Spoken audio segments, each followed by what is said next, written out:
The heavy, reinforced hull of the Zhyr diplomatic cruiser groaned as it descended through the atmosphere of Earth. Captain Thrax sat in his command chair, his emerald eyes scanning the planet below with thinly veiled disdain. Earth, a backwater world populated by a frail and insignificant species. He had been sent here to finalize the treaty one that would cement the Zhyr Collective's dominance over this corner of the galaxy, securing humanity's subservience. The holographic projection of Earth's topography flickered before him. He took a moment to study the cities, the landscapes, the oceans. The humans had built their society on fragile landmasses, susceptible to natural disasters and environmental collapse. Their primitive nature was written into the very way they lived, and Thrax couldn't help but scoff. How this species had managed to survive long enough to reach the stars was beyond his understanding. "Captain, we're approaching the landing coordinates," said Tar, his second in command, a hulking figure with bronze skin and deep-set eyes. Thrax nodded. "Prepare the envoy team. This shouldn't take long." In truth, the treaty was a formality. The Zhyr had been monitoring humanity for centuries, ever since they first developed faster than light travel.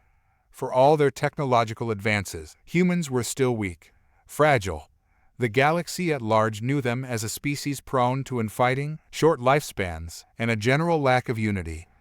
The Zhyr had decided long ago that humanity would pose no threat to their dominance. Today's negotiation would simply formalize Earth's position as a vassal state. The ship touched down on a large, sprawling human base in the middle of an arid desert. Thrax stood and adjusted the ceremonial armor. He wore a sign of Zhyr superiority, heavy with medals and adornments from countless victories across the galaxy. He was ready to remind the humans of their place.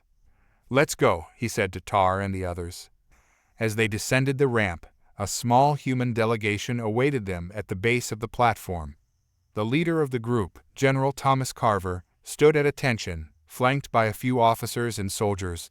Their uniforms were crisp, their expressions stoic, but Thrax could sense their underlying nervousness.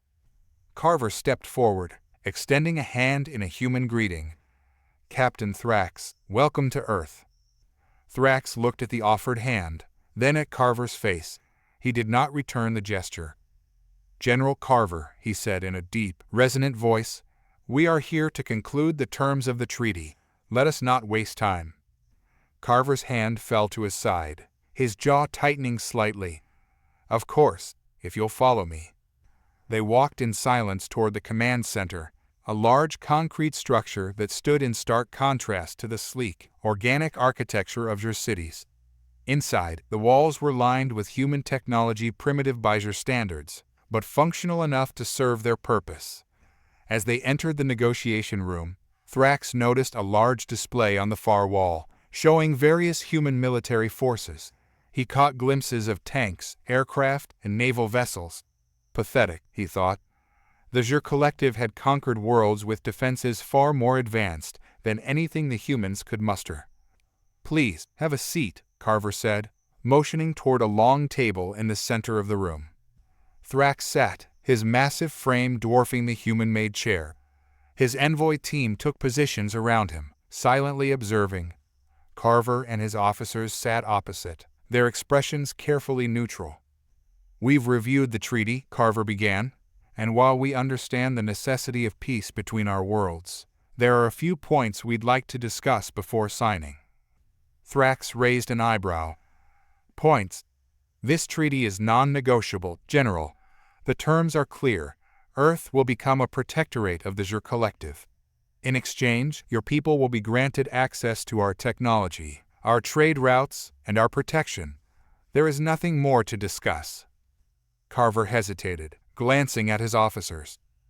"With respect, Captain, we believe there are some areas where humanity could contribute more than just being a vassal state. We have strengths that could be of value to the collective." "Strengths?" Thrax chuckled, a low, guttural sound. "Humans are weak.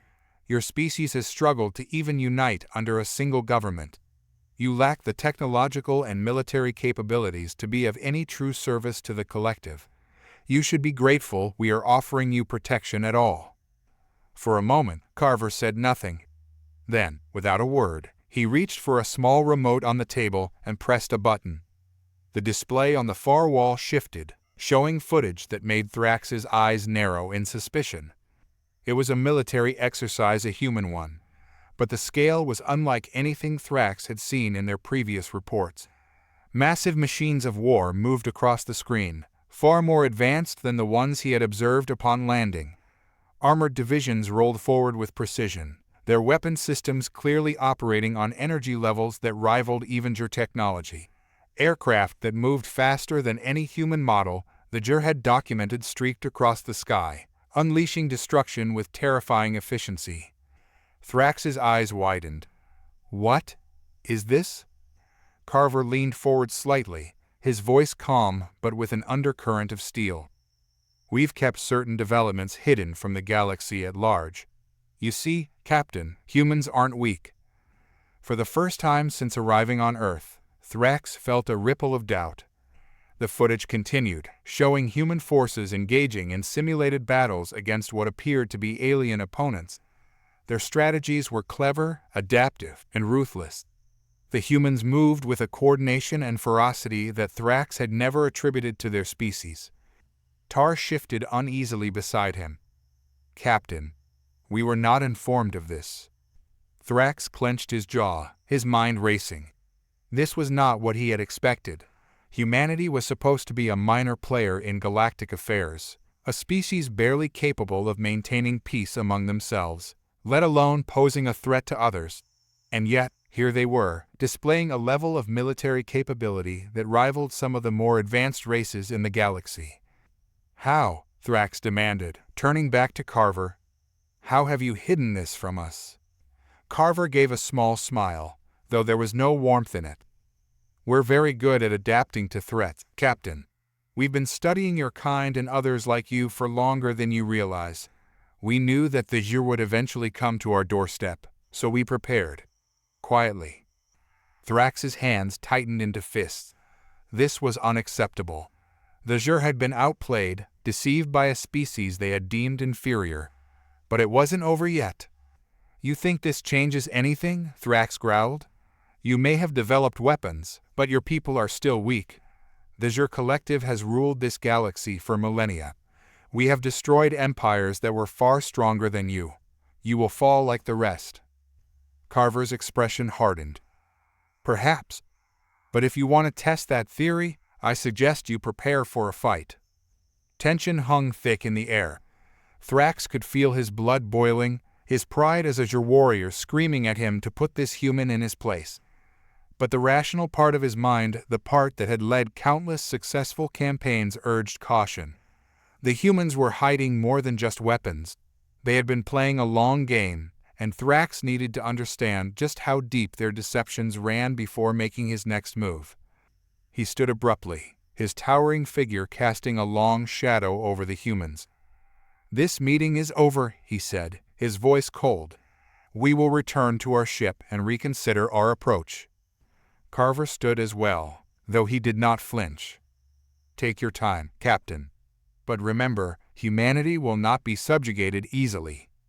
Thrax turned on his heel and strode toward the exit, his envoy following in silence.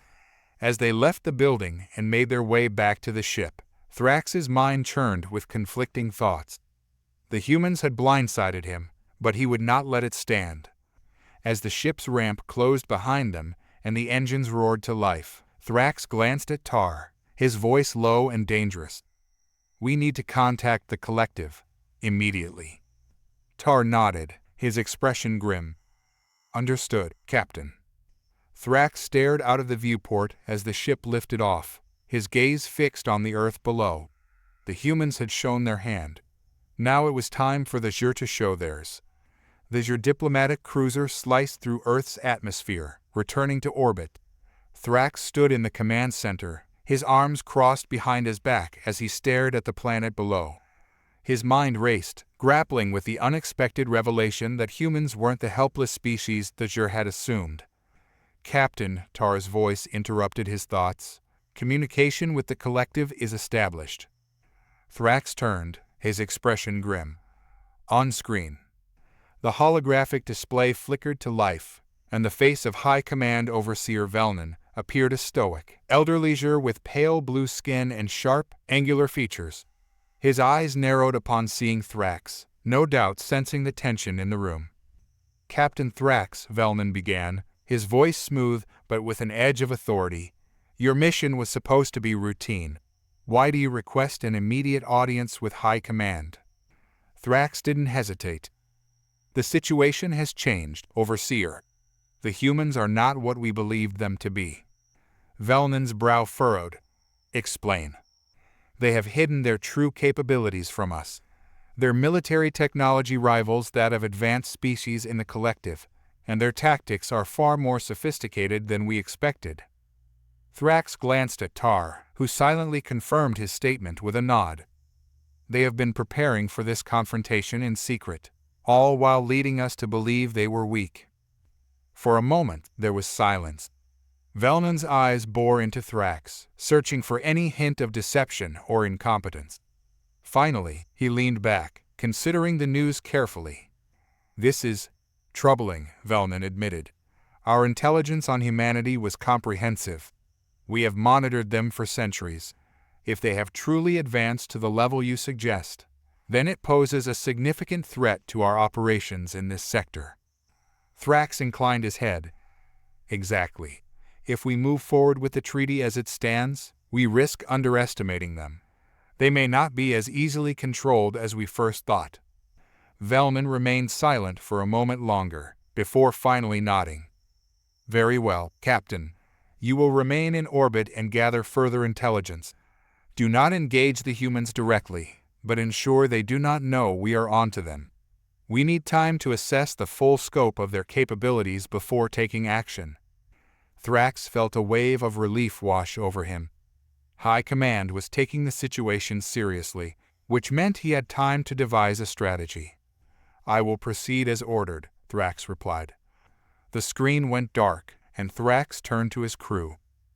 "Tar, I want continuous surveillance on every human military installation. If they've been hiding advanced weaponry, we need to know how far it goes.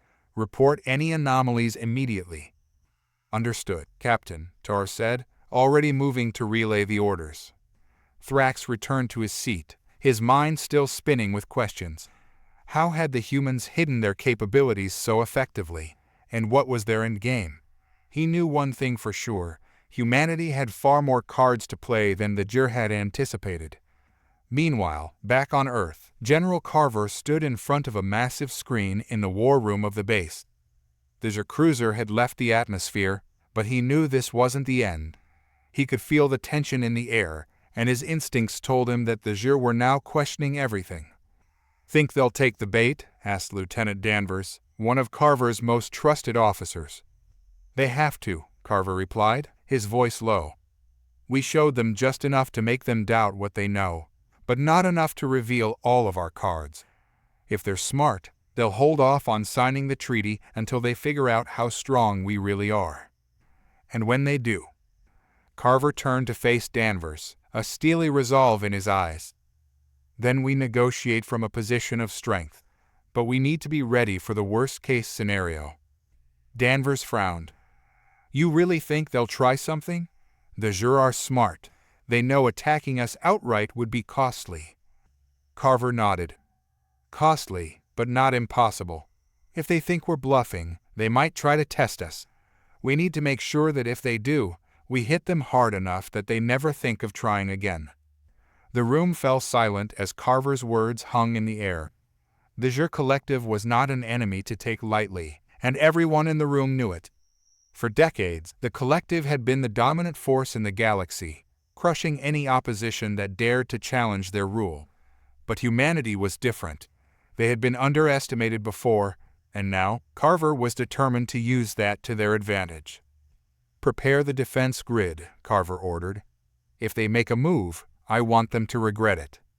Back aboard the Zhyr cruiser, Thrax paced the bridge, reviewing the surveillance feeds that had started to come in from their scans of Earth's surface. Most of it was as expected: human cities, infrastructure, and military bases spread across the continents. But there were certain areas that caught his attention, places that seemed intentionally obscured from orbital observation. "Captain," Tar called out, "we've detected something unusual." Thrax walked over to Tar's station, looking at the screen. "What is it?" Tar zoomed in on a specific location, deep in the mountains of a remote region. The area was shrouded in dense cloud cover and electromagnetic interference, making it nearly impossible to get a clear reading. But there were faint energy signatures, ones that didn't match any known human technology. "This area," Tar said, pointing to the screen, "it's shielded. Not by any natural phenomenon, but by artificial means. We can't scan it properly, but there's something there." Thrax narrowed his eyes. "A hidden base?" "It's possible," Tar replied, "but the energy signatures are strange. They're similar to your technology, but different." Thrax stared at the screen, his mind racing. Could the humans have reverse-engineered your tech? Or was it something even more dangerous? "Prepare a recon probe," Thrax ordered. "I want eyes on that location, and maintain stealth protocols. We can't risk being detected." Tar nodded, quickly moving to execute the command. The probe would be small and nearly undetectable, designed for deep infiltration without alerting the target. If the humans were hiding something in that region, Thrax needed to know. In the depths of the hidden mountain base, Dr. Marcus Keller stood before a massive piece of alien machinery, his heart pounding with excitement. The room was filled with scientists and engineers, all working tirelessly to decode the secrets of the Zhyr technology they had recovered. "We're close," Keller said, his voice filled with anticipation. "Just a few more adjustments, and we'll be able to activate the device." Colonel Davis, the military overseer of the project, crossed his arms, his eyes narrowing. "How sure are you that this thing is safe?" Keller glanced at the device, a towering, obelisk-like structure that hummed with energy. "Safe is a relative term. What I can tell you is that this technology could give us a significant edge over the Zhyr. If we can reverse engineer it, we'll have weapons that make everything we've shown them look like child's play." Davis grunted. "Just make sure it doesn't blow up in our faces. The last thing we need is an alien bomb going off in the middle of our base." Keller smiled. "I assure you, Colonel, we've taken every precaution. This is the key to humanity's survival." Davis remained skeptical, but didn't argue. He had seen too many things go wrong when dealing with alien tech. Still, he knew they had little choice. If humanity was going to stand a chance against the Zhyr, they needed every advantage they could get. As the scientists continued their work, a faint signal blinked on one of the nearby consoles, unnoticed by most of the team. But one of the technicians caught it, a brief, anomalous reading. Sir?" the technician called out, hesitantly. Keller looked over. "What is it?" The technician pointed to the console. "We're picking up an unusual signal. It's faint, but it's not coming from any of our systems." Keller frowned, walking over to inspect the reading. His fingers flew across the keyboard as he analyzed the data. This isn't one of ours. It's coming from above." Davis's eyes widened. "The Zhyr?" Keller nodded, his expression grim. "They're watching us." Thrax watched from the command center as the probe transmitted its first images back to the cruiser.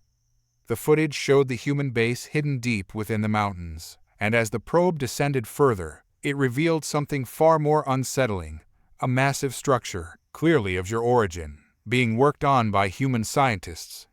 "They've been reverse engineering our technology," Tar muttered, his voice filled with disbelief.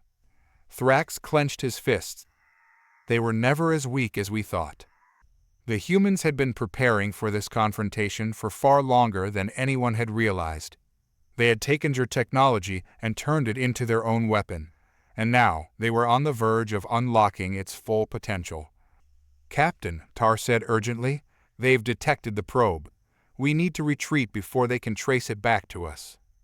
Thrax hesitated for a moment, his eyes locked on the screen. The humans had played their hand, and now it was time for the Zhyr to respond. "Recall the probe," Thrax ordered. "We'll need to rethink our strategy." As the probe disengaged and the feed went dark, Thrax's mind raced. This was no longer a simple diplomatic mission. Humanity had proven themselves a threat, and the Zhyr Collective would need to respond with force. Thrax sat at his command center, the weight of his decision pressing heavily on his shoulders. He had seen enough. The humans were far more dangerous than anticipated, and any illusions of a peaceful negotiation had been shattered. The Zhyr had been infiltrated in ways they hadn't considered, and now the Collective had to reassess the threat posed by humanity. "We can't wait any longer," Thrax said, breaking the silence on the bridge. His tone was resolute, commanding attention. "The Collective needs to know what we found immediately. There's no more time for surveillance." Tar, ever diligent, stood at attention. "Do we alert High Command, Captain, or handle this ourselves?" Thrax paused, his eyes narrowing as he weighed the options. "Send an encrypted report to High Command, but we'll take matters into our own hands. If we wait for authorization, the humans might get ahead of us. We strike first and make sure the humans never have the chance to challenge us on equal footing."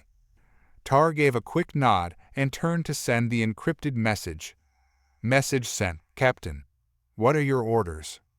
Thrax's mind sharpened with resolve. "Prepare for a surgical strike on the hidden human base. We'll eliminate their reverse engineering efforts and send a clear message. Humanity will never rise to challenge the Zhyr Collective." On the surface of Earth, the base hidden deep within the mountain range was a hive of activity. Scientists worked frantically as they made the final preparations to activate the Zhyr technology. Dr. Marcus Keller stood at the center of the chaos, his fingers trembling slightly with excitement as he monitored the readings on the control console. "It's all coming together," Keller said under his breath, though loud enough for Colonel Davis, who was standing nearby, to hear. "Are we sure we should be doing this?" Davis asked, his voice gruff with concern. "Tinkering with alien tech is risky enough, but this feels like we're opening Pandora's box." Keller shot Davis a quick glance. "Colonel, this is the future of humanity. With this technology, we can not only match the Zhyr but surpass them. We'll have weapons and defenses they've never seen before." Davis remained unconvinced. "I've been in enough battles to know that overconfidence can get you killed. And this thing," he gestured at the massive alien structure at the heart of the base, "this thing feels like a time bomb." Keller smirked. "That's why I'm the scientist and you're the soldier. Let me worry about the tech. Colonel, you focus on keeping us safe." As the final systems came online, the room was bathed in a soft, otherworldly glow. Keller stared in awe as the Zhyr device began to hum with life, its alien energy coursing through the conduits and machines the humans had built around it. "We're almost there," Keller whispered, his heart racing. "Just a few more adjustments." Suddenly, alarms blared across the base. Keller's eyes widened as he looked around, confusion and panic setting in. Colonel Davis barked out orders, his soldiers immediately snapping to attention. "What the hell is going on?" Keller demanded, his hands flying across the console to check the base's systems. One of the technicians shouted from across the room, "We've detected incoming Zhyr ships. They're moving fast straight toward us." Keller's blood ran cold. No. This can't be happening. They weren't supposed to know." Davis stormed over to Keller, grabbing him by the shoulder. "How long until you can shut this thing down?" Keller stared at the console in disbelief. "Shut it down? Are you crazy? We're on the verge of—" Davis cut him off, his eyes burning with intensity. "We're on the verge of being obliterated if we don't deal with this now." "How long?" Keller hesitated, but Davis's unyielding stare made it clear he wasn't asking again. 10 minutes, maybe less. But if we power it down now, it could take days to reboot the system." "Do it," Davis ordered. "We don't have time for this."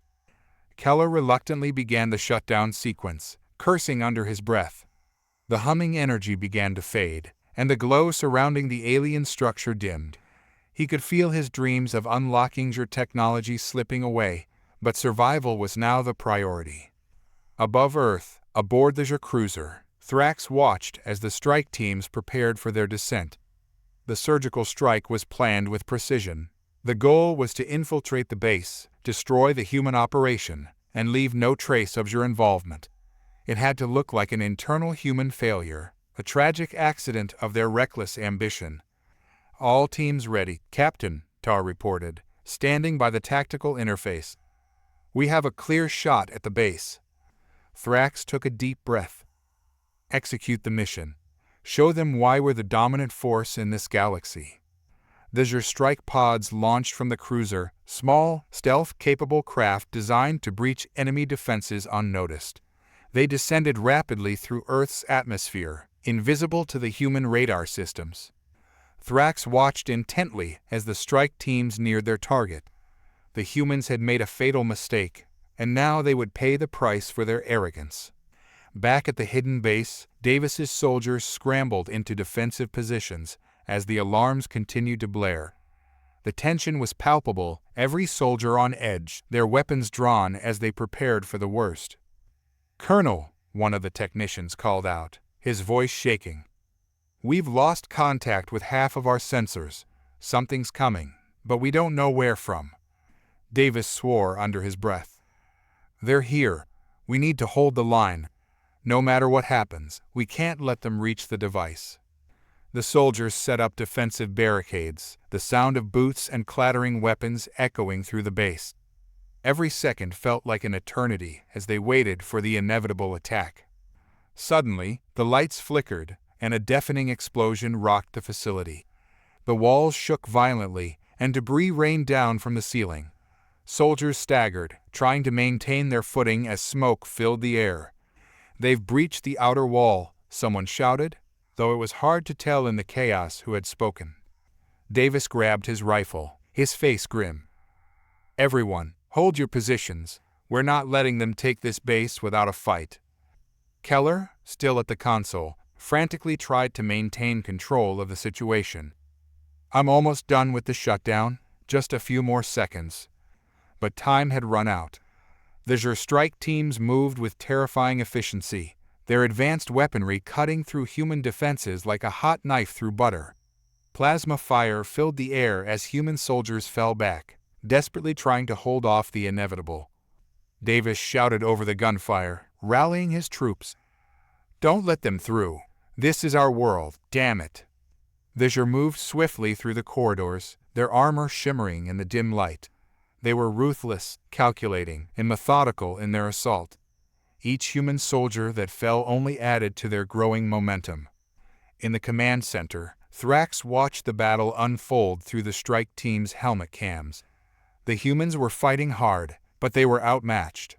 It wouldn't be long now before the base was completely overrun. "They're putting up more of a fight than I expected," Tar observed, though his tone was casual. "But it won't matter in the end. Their defenses are crumbling." Thrax nodded but remained silent, his eyes fixed on the screen. There was something bothering him, a nagging feeling that they were missing something. The humans had been so clever up until now, so careful in hiding their true capabilities. Was this really all they had? Was there no final trick up their sleeve? His thoughts were interrupted by a sudden flash on the screen. One of the strike teams had encountered something unexpected. A massive energy surge erupted from deep within the base, bright and blinding. "Captain," Tar shouted, alarmed, "we're detecting a massive power spike from the human base." Thrax's eyes widened. "What's causing it?" "I don't know," Tar replied, frantically checking the readouts. "But whatever it is, it's off the charts. It could be related to the Zhyr tech they've been working on." Thrax felt a chill run down his spine. The humans had activated something powerful. "Pull the teams out," Thrax ordered, his voice firm. "We're aborting the mission." Tar hesitated. "Captain, we're so close." "Do it now," Thrax barked. "We can't risk this. Get them out of there." The strike teams received the recall order and began retreating, but it was too late. The energy surge reached its peak, and the ground beneath the base trembled violently. An ear-splitting roar echoed through the mountains as the alien structure deep within the base unleashed a pulse of energy, ripping through the facility. In the blink of an eye, the entire mountain shook, and a blinding explosion consumed the base. The humans, the Zhyr, and everything within a mile radius were obliterated in a flash of searing light. Thrax watched in stunned silence as the feed from the strike teams went dead. The base, the Zhyr technology, the human operation, everything was gone.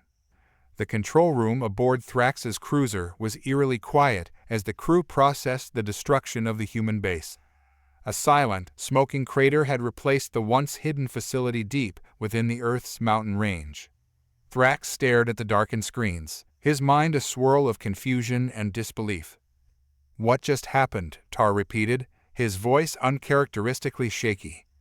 Thrax leaned forward, his usually composed face now tense with uncertainty. "The humans triggered something, but it wasn't what we expected. It appears the Zhyr technology wasn't as dormant as we thought. They didn't just reverse engineer it, they unleashed it." Tar's face was a mix of shock and confusion. "But that energy pulse, it destroyed everything. Why would they do that? It's not a defensive weapon, it was a suicidal move." Thrax sat back, his hands clenched into fists. He didn't know the answer, but one thing was clear. The humans had gambled with their lives and their planet, and they had won, in a way. The Zhyr had underestimated them. Deep underground in the hidden base, Keller had been working in a state of growing frenzy. The warnings from Colonel Davis about playing with Zhyr technology weighed on him. The rush of progress had blinded him, and now that the Zhyr were attacking, Keller could feel that they were out of time.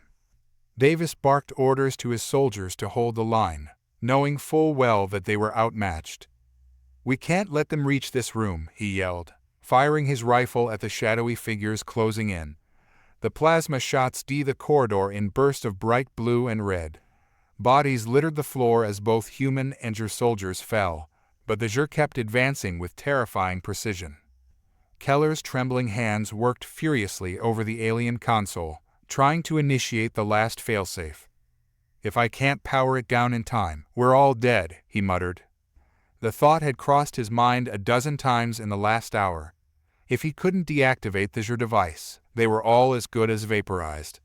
The energy contained within the device was unlike anything humanity had ever seen, and Keller was only now realizing the full scope of what he had unleashed. Colonel Davis ducked behind a console, sweat dripping down his face as he shouted, "Keller, how much longer?"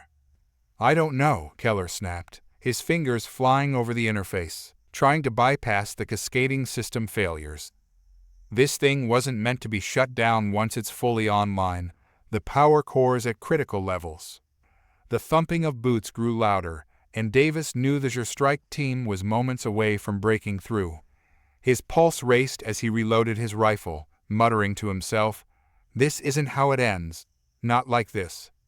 Suddenly, Keller's console flashed with an ominous warning: unstable energy core, critical overload, imminent core breach.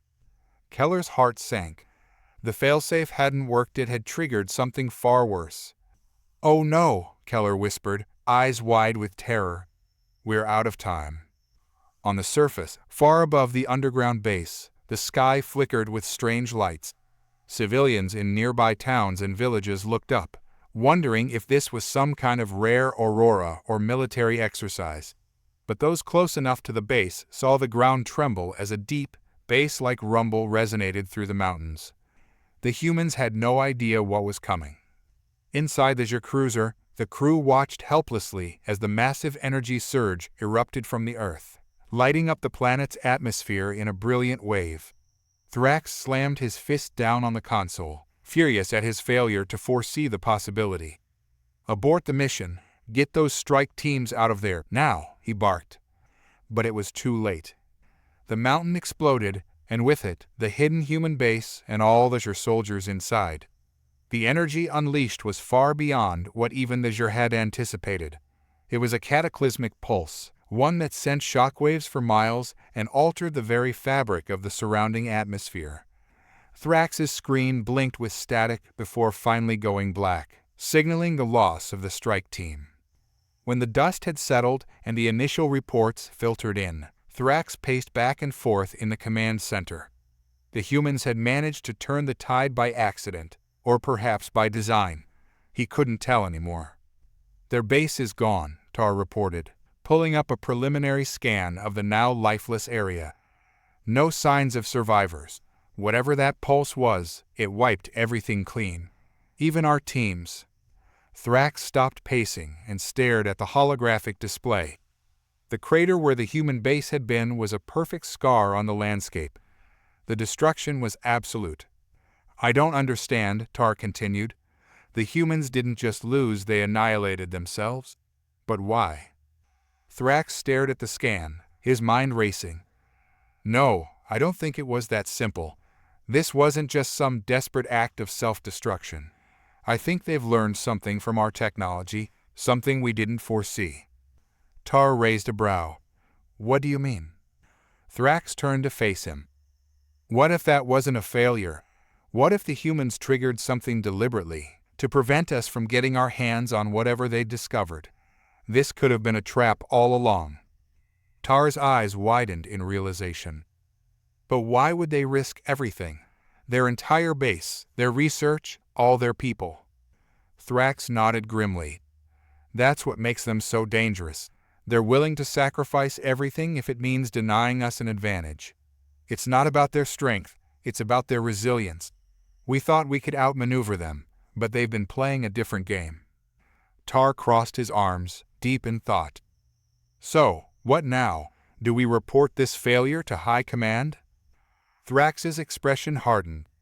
We can't afford to show weakness. Not now. High Command will learn of this eventually, but we need to understand more before they find out. I want a full analysis of the energy signature from that explosion. If the humans have figured out something new, we need to know about it and fast. Tar nodded and began issuing orders to the crew. I'll have the science teams work on it immediately. As Thrax watched his crew scramble to analyze the aftermath, he couldn't shake the uneasy feeling in his gut.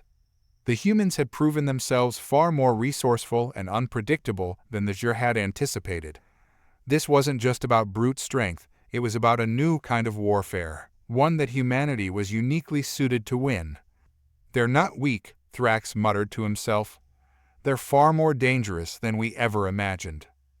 Underscore underscore underscore underscore underscore underscore underscore underscore underscore underscore underscore underscore underscore underscore underscore underscore back on Earth. Miles away from the devastation, a small group of human survivors huddled in a remote safe house.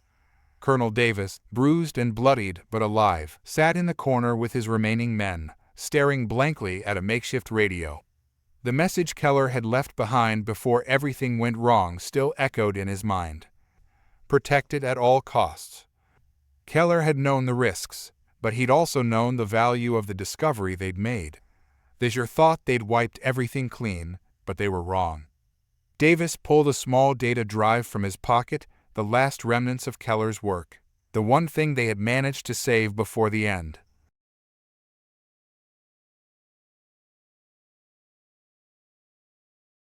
The air was thick with tension in the hidden safe house, located miles away from the epicenter of the disaster. The small group of human survivors, now huddled in dim light, sat in silence, trying to process the magnitude of what had just happened. They were fewer now. Many of their comrades had perished in the blast, and those who had survived were either gravely injured or utterly shell-shocked. Colonel Davis stared at the small data drive in his hand, Keller's final legacy. It felt heavy, though it was no larger than a few centimeters across. He turned it over in his fingers as if seeking answers from the cold, unfeeling piece of metal. His mind buzzed with fragmented thoughts of Keller's final moments, the sacrifice of the base, and what this data might mean for humanity's future. The others remained silent, knowing that something monumental had just taken place, but none could yet articulate it. Finally, it was Connor, the youngest member of the squad, who broke the silence. He was sitting cross-legged on the ground, nursing a burn on his arm. "Sir, do you think we have any chance left?" Davis glanced up, his sharp blue eyes meeting Connor's gaze. He hesitated for a moment, then nodded slowly. "We do." His voice was low, steady, As long as we still have this, he held up the drive, we're not out of the fight. Connor's brow furrowed. But what's on that thing? What did Keller find that was so important? Davis looked at the data drive again, the weight of responsibility pressing down on him. The Zhyr have been underestimating us from the beginning. They thought we were just a backwater species with primitive weapons and no real knowledge of their technology. But Keller was different. He managed to crack something about their systems, something that could change everything. What kind of something? Asked Liam, one of the older, more seasoned soldiers in the group. His face was lined with battle scars, and his voice carried the weariness of someone who had seen too much war. Davis inhaled deeply, steadying himself before answering. We're not entirely sure yet, but from what Keller told me before everything went to hell, he believed the Zhyr's technology has a fundamental weakness, a flaw they don't even know about. If we can exploit it, we might be able to turn the tide of this war. The soldiers exchanged uneasy glances.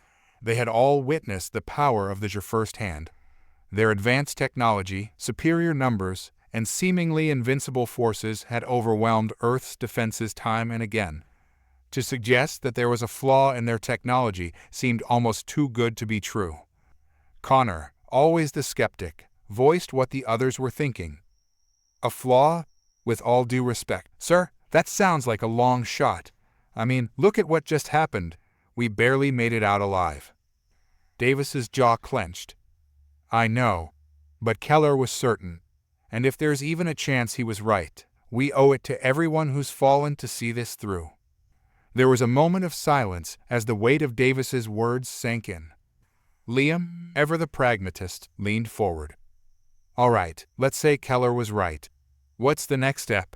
We're stranded out here with limited supplies, no way to communicate with command, and the Zhyr probably think we're all dead. How do we use what's on that drive to our advantage? Davis stood up, pacing the small room, his mind racing. First, we need to get this data analyzed. Keller's notes should explain the details of the flaw he found, but I can't make heads or tails of this tech. We need someone who can. There's no one left, Connor said quietly, his voice filled with doubt. That's not true, Davis replied, his eyes narrowing with determination. There's one person I know who can help us. Someone who's been off the grid since the Zhyr invasion began. He worked with Keller on the early stages of the project, before going underground. His name is Dr. Renard. If anyone can help us, it's him. The name caught Liam's attention. Renard? You mean the old scientist who went rogue after the invasion? Davis nodded. He didn't go rogue. He saw what was coming and knew he couldn't do his work under the military's thumb. He set up his own operation somewhere in the wilderness, away from prying eyes. Keller kept in touch with him, quietly. Renard has access to resources we don't. If we can find him, we can get this data decrypted and figure out what the hell we're dealing with. Assuming he's still alive, Liam pointed out grimly. It's been years since anyone's heard from him. Davis shrugged. We don't have a lot of options. He's our best shot. Connor shook his head, still unsure.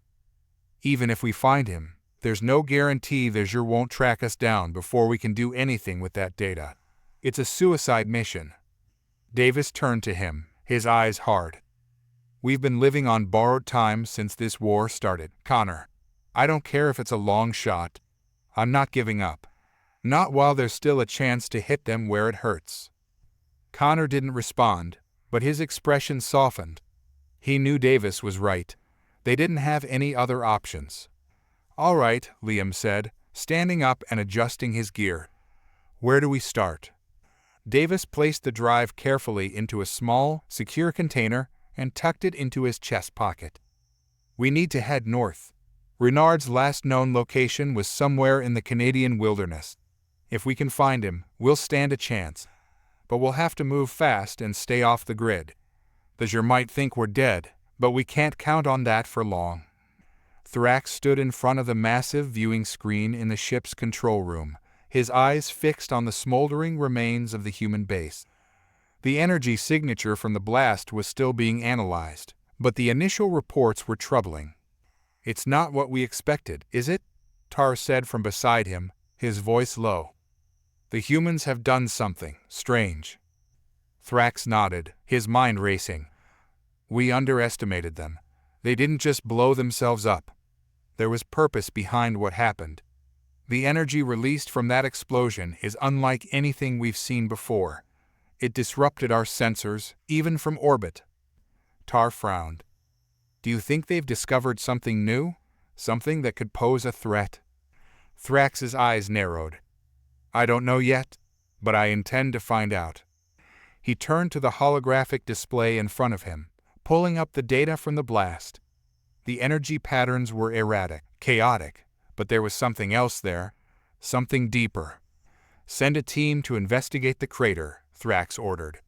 "We need to know if anything survived. If there's any trace of what the humans were working on, I want it." Tar nodded and relayed the order to the crew. As the command center bustled with activity, Thrax's mind lingered on a single, unsettling thought. The humans had proven far more dangerous than he had anticipated. They weren't just survivors, they were fighters, and if they had managed to unlock something in the Zhyr's own technology, it could shift the balance of power in ways Thrax wasn't prepared for. The humans were weak, yes, but they were also cunning. Thrax's fingers tightened into a fist. He would not allow them to outsmart him again. The small group of human survivors began their trek northward, moving through dense forests and remote mountain passes in an effort to evade any potential Zhyr patrols. They traveled mostly by night, using the terrain to their advantage, their movements slow but deliberate. Colonel Davis led the way, his focus unyielding as they made their way toward the last known location of Dr. Renard. The weight of Keller's data pressed heavily on him, but with every step he felt a renewed sense of purpose. They still had a chance, a slim one, but a chance nonetheless. As they moved deeper into the wilderness, Davis couldn't shake the feeling that they were being watched.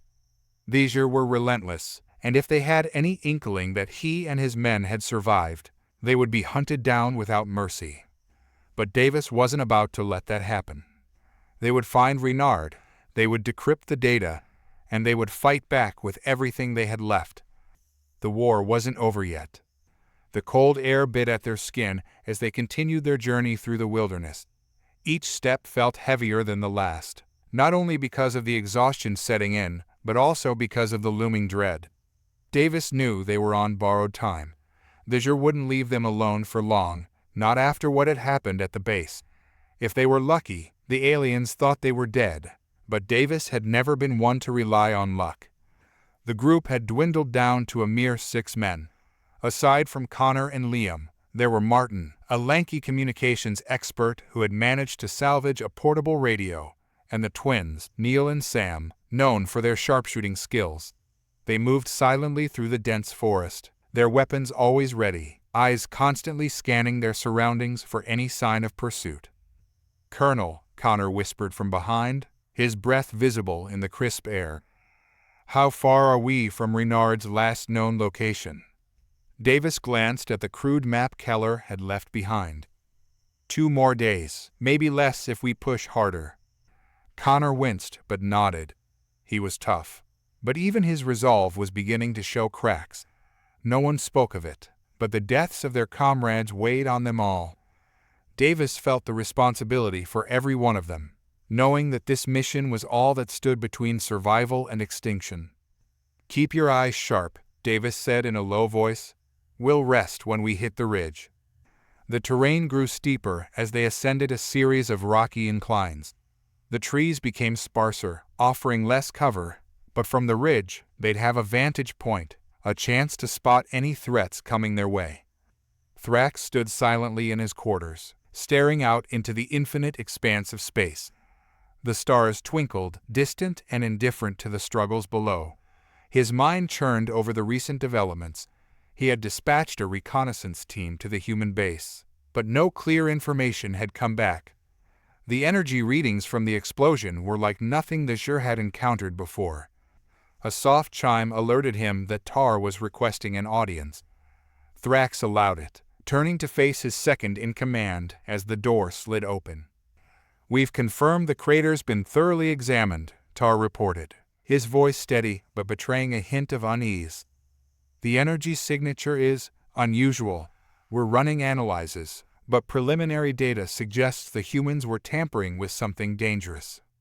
"Dangerous?" Thrax echoed, his interest piqued. "Yes," Tar nodded, "and the ground scans indicate that. There may have been survivors. We detected faint human biosignatures leaving the area. They're weak, but they're out there." Thrax clenched his fist. So, the humans had survived. He should have known better than to trust the initial reports. "Find them," he ordered, his voice cold as steel. "Whatever they've taken from that base, I want it. If they've uncovered something about our technology, it could turn this entire conflict against us." Tar saluted and turned on his heel, leaving Thrax alone with his thoughts. The humans were more resourceful than the Zhyr had anticipated. Thrax had never made the mistake of underestimating a foe, but these creatures had an unexpected resilience. He would not make that mistake again. The group reached the ridge just as the last light of day began to fade. From their elevated position, they could see the endless stretch of wilderness below. The forest sprawled out like a dark ocean, the trees swaying gently in the breeze. In the far distance, the outline of snow-capped mountains rose against the sky. "We should set up camp here for the night," Liam suggested, his voice low but practical. Davis nodded.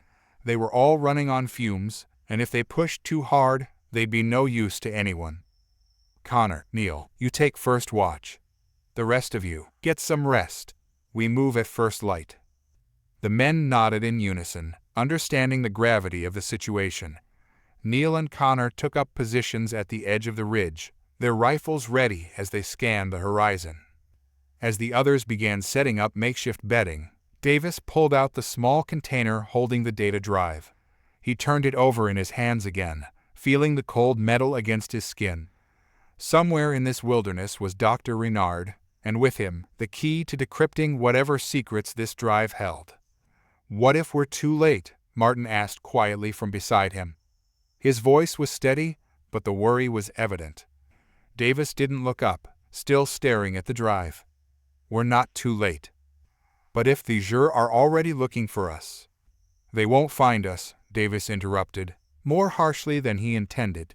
He paused, taking a deep breath before continuing. "We don't have the luxury of thinking like that. We get this to Renard, and we make it count. We're still in this fight." Martin fell silent, nodding slightly before retreating to his makeshift bed. Davis glanced at the sky, the stars barely visible through the light cloud cover. Somewhere, out there, the Zhyr were closing in. He could feel it in his gut. But for now, they were safe. Or so he thought. A lone figure moved through the underbrush, his movements careful and deliberate. His cloak blended perfectly with the forest around him, making him nearly invisible to any who might be watching. He had been tracking the humans for the last 2 days, careful to remain just out of sight, observing their movements, their routines. His name was Rethink, a Zhyr operative skilled in infiltration and reconnaissance.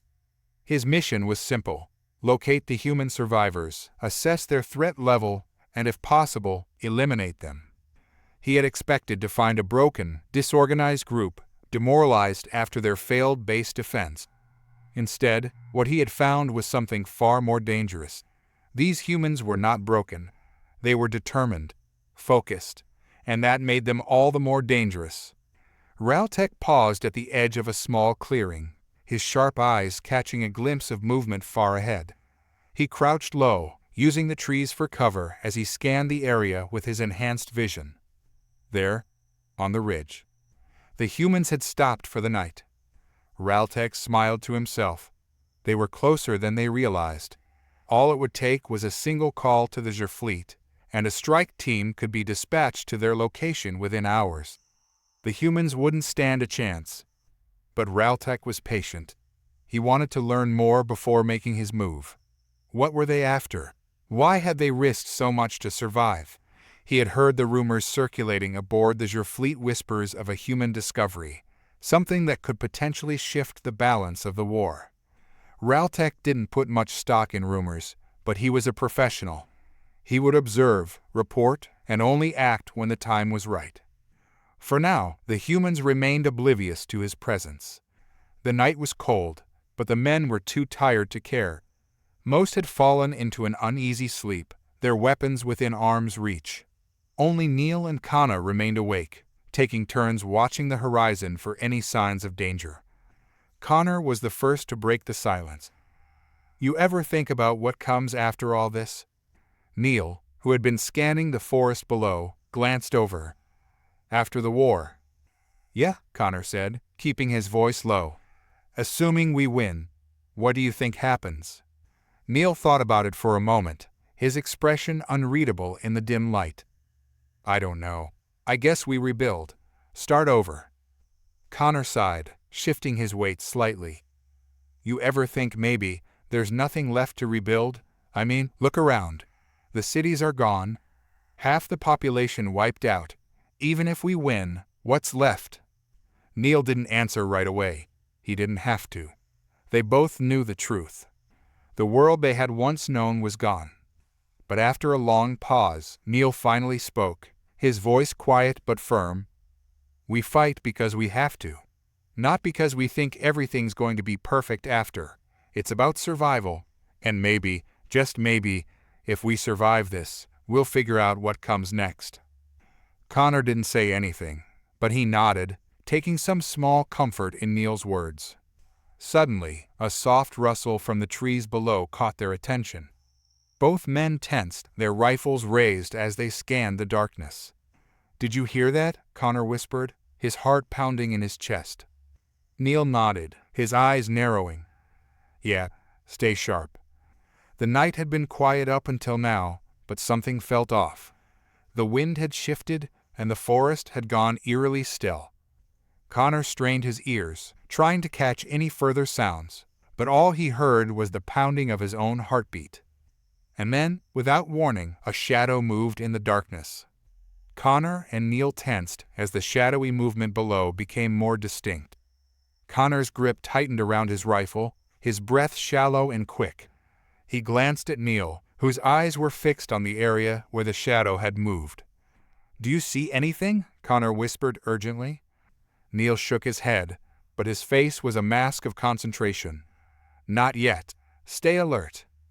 The darkness seemed to press in around them, making it hard to distinguish between the forest and anything that might be lurking in it. The only sounds were the distant calls of nocturnal creatures and the occasional crackle of the campfire behind them. Connor and Neil continued to scan the area, their senses on high alert. The rustling stopped, but the feeling of being watched remained. Suddenly, a figure emerged from the darkness, moving with unnerving silence. Connor's eyes widened in recognition. It was Raltek, the Zhyr operative he had seen during their escape from the base. The Zhyr was a master of stealth, and his presence here was both alarming and dangerous. Neil's hand moved instinctively towards his weapon, but Connor placed a restraining hand on his arm. "Wait," he whispered. "We don't know if it's hostile yet." Raltek moved with purpose, his eyes scanning the area. He seemed to be searching for something or someone.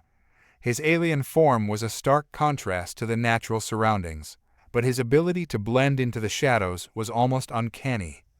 Connor's mind raced. They couldn't confront Raltek without knowing his intentions. If he was here to kill them, they needed to act fast. But if he was just scouting, there might still be a chance to turn the situation to their advantage.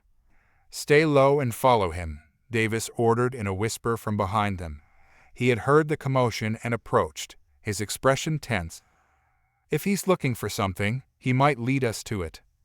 The two soldiers nodded, moving silently to follow Raltek's path. They kept their distance, using the dense forest to hide their presence. The Zhyr operative led them deeper into the woods, weaving through the trees with an ease that was both impressive and unsettling.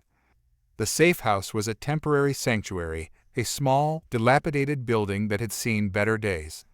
Inside, the group was attempting to make sense of the encrypted data they had, using the limited resources at their disposal. Martin was hunched over a portable computer, his fingers flying over the keys as he tried to decipher the data from Keller's drive. the faint glow of the screen his tired face. "How's it coming?" Davis asked, coming over to check on their progress. Martin looked up, frustration etched into his features. "It's not easy. The encryption is sophisticated, probably your standard. We might need more time than we have." Davis sighed, his mind racing with the knowledge that the Zhyr were likely closing in. "We don't have much time. We need to figure this out before they find us." Just then, a loud knock echoed through the building, causing everyone to tense up. The knock came again, more insistent this time. Davis motioned for everyone to stay quiet as he moved cautiously toward the door. He peered through a small, grimy window beside the door and saw nothing but darkness. He took a deep breath and slowly opened the door, revealing a figure standing just outside the threshold. It was Dr. Renard, his appearance disheveled but unmistakable. His eyes were wild with a mix of relief and urgency. "Colonel Davis, I heard you were looking for me," Renard said, his voice low and hurried. Davis's heart skipped a beat. "Renard? How did you—" "No time for explanations," Renard cut in, glancing nervously over his shoulder. "The Zhyr are tracking you. We need to get inside and start working on that data." Davis stepped aside to let Renard in, signaling to the others to prepare for a possible confrontation. Renard quickly moved to a corner of the room and pulled out a small, advanced-looking device from his bag. "This," Renard said, holding up the device, "is what we need to decrypt Keller's data. It's not perfect, but it should do the trick." Martin's eyes widened as he took in the device. "Where did you get this?" "Let's just say I've been keeping it for a rainy day," Renard replied with a grim smile. "And it looks like today's that day." As Renard connected the device to the data drive, the room filled with a low hum as the device whirred to life. The screen flickered, displaying complex patterns of code that slowly began to unravel. Davis stood nearby, his mind racing with questions. "What exactly are we looking at?" Renard's fingers flew over the device's controls as he spoke. "This data contains detailed schematics and operational protocols for your technology. It might include the very weakness Keller discovered. If we can decode it, we'll understand what the Zhyr are hiding and how we can exploit it." The room fell into tense silence as the device worked its magic. Time seemed to stretch, each second feeling like an eternity.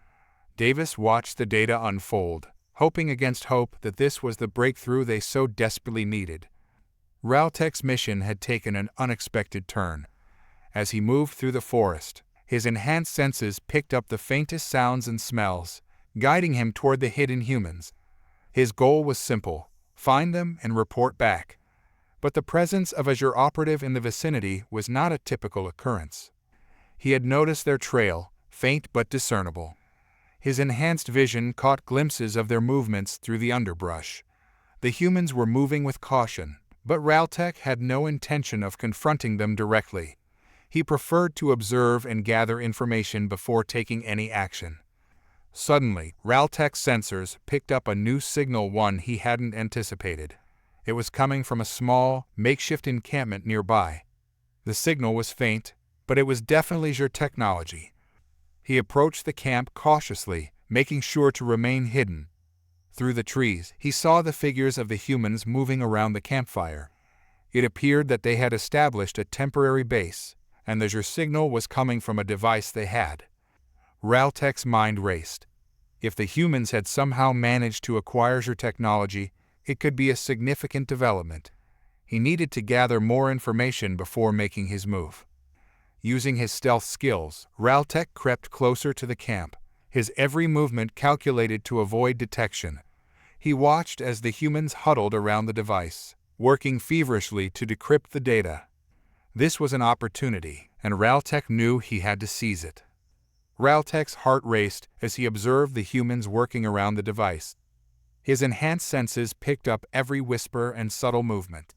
He crouched low, blending into the shadows as he continued his surveillance. The faint glow of the campfire cast eerie shadows on the trees, the intense expressions on the faces of the humans. He noted the device they were using, a piece of advanced Zhyr technology that had somehow fallen into their hands. It was a sophisticated decryption tool, one designed to break through even the most complex security protocols. Realtek's thoughts raced. If they succeeded in decrypting the data, it could reveal valuable information about your operations and technology. The humans seemed oblivious to the danger closing in on them. Realtek could see their exhaustion and determination. They were on the edge, both physically and mentally, but they had something important in their possession, something that could turn the tide of their conflict. Realtek adjusted his position, ensuring he stayed concealed. He needed to be cautious. If he was discovered, the humans might act aggressively, and he wasn't prepared for a direct confrontation. He had to find a way to report this back to his superiors without compromising his own safety. The device's screen displayed streams of data as it worked through the encryption. Renard's fingers danced over the controls, his concentration absolute. Davis, Martin, and the others watched in tense silence, knowing that their future hinged on this moment. Martin peered over Renard's shoulder, his eyes wide with anticipation. "How's it coming along?" Renard didn't look up, his attention entirely focused on the device. "It's decrypting the data, but it's slow. The encryption is more complex than I anticipated." The atmosphere in the safe house was thick with tension. Every beep and flicker from the device felt like a countdown to either success or disaster. Davis paced back and forth, trying to keep his mind off the growing sense of urgency. Finally, after what felt like an eternity, the device emitted a soft chime, signaling that it had completed the decryption process. The screen filled with readable data schematics, codes, and operational details about your technology. Renard let out a relieved sigh. "We did it. Let's see what we have." He quickly began scrolling through the decrypted information. Davis and Martin leaned in, their eyes scanning the data for anything of immediate significance. "There's a lot here," Renard said, his voice steady but filled with excitement. "But it looks like there are detailed schematics for your energy shields and weapons. And there's something about their command structure." Davis's heart skipped a beat. "Command structure?" Renard nodded. "Yes, it appears to outline their chain of command and key personnel. If we can target their leadership, we might be able to disrupt their operations significantly." Davis's mind raced. This was the breakthrough they had been hoping for. If they could use this information effectively, they might stand a chance of turning the tide of the war. But the Zhyr would not take this lightly. "We need to act quickly," Davis said, his voice firm. "If we can find a way to use this information, we might have a chance." Martin glanced at the device's output. "We should focus on the energy shields first. If we can find a way to counteract them, it could give us a significant advantage." Renard nodded in agreement. "I'll start analyzing the shield schematics. We'll need to cross-reference this with what we know about their technology." As the team huddled around the device, working furiously to process the information, Davis felt a flicker of hope. They had a chance to turn the tide. But with the Zhyr so close, they had to move fast. Realtek remained hidden, his patience tested as he watched the humans interact with the Zhyr technology. His advanced sensors detected the growing intensity of their efforts. The humans were making progress, and Realtek knew he had to report this back to his superiors. He activated his comms device, sending a secure transmission to the Zhyr command cruiser. His message was brief but urgent. "Human survivors located. They possess advanced Zhyr technology. Decryption in progress. Request immediate support." Realtek knew that the message would reach Thrax and prompt a response. The Zhyr commander would not take kindly to the humans uncovering their secrets. Realtek was confident that reinforcements would be dispatched quickly. For now, he had to maintain his position and continue monitoring the humans. If they succeeded in deciphering the data, it could lead to disastrous consequences for the Zhyr. Realtek's mission was to prevent that from happening. He adjusted his camouflage and prepared for a long wait. His keen senses remained alert, ready to react to any changes in the situation. Hours passed as the team worked through the decrypted data. The fatigue was beginning to set in, but the sense of urgency kept everyone focused. Renard had isolated the schematics for the Zhyr energy shields and was now working on developing a countermeasure. "Almost there," Renard said, his voice determined. "I've found a vulnerability in their shield design. If we can exploit this, we might be able to breach their defenses." Davis's heart raced. "How long until you have a working solution?" Renard glanced at the device, his expression intense. "A few hours, maybe less. I need to cross-reference this with some of our existing tech to make sure it'll work." Davis nodded, feeling the weight of responsibility. They were on the verge of a breakthrough, but they couldn't afford any mistakes. The Zhyr were closing in, and every minute counted. The room fell into a focused silence as Renard and Martin continued their work. Davis glanced out the window, his thoughts consumed by the potential impact of their discoveries. They were fighting a war on multiple fronts, and this was their chance to strike a decisive blow. Raltek's patience was rewarded when a new signal appeared on his sensors. It was an incoming transmission, and it was clear that your reinforcements were on their way. The message was encoded, but Raltek knew its meaning well. The Zhyr were not going to let the humans keep their newfound advantage. Reinforcements were being dispatched, and a larger force would soon be converging on their location. Raltek's role had become even more crucial. He needed to continue gathering intelligence and ensure that the Zhyr's efforts to neutralize the humans were successful.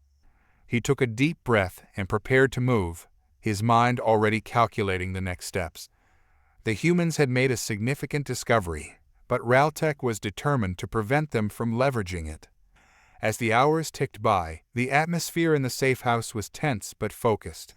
Renard and Martin were working non-stop, their fingers moving rapidly over keyboards and control panels.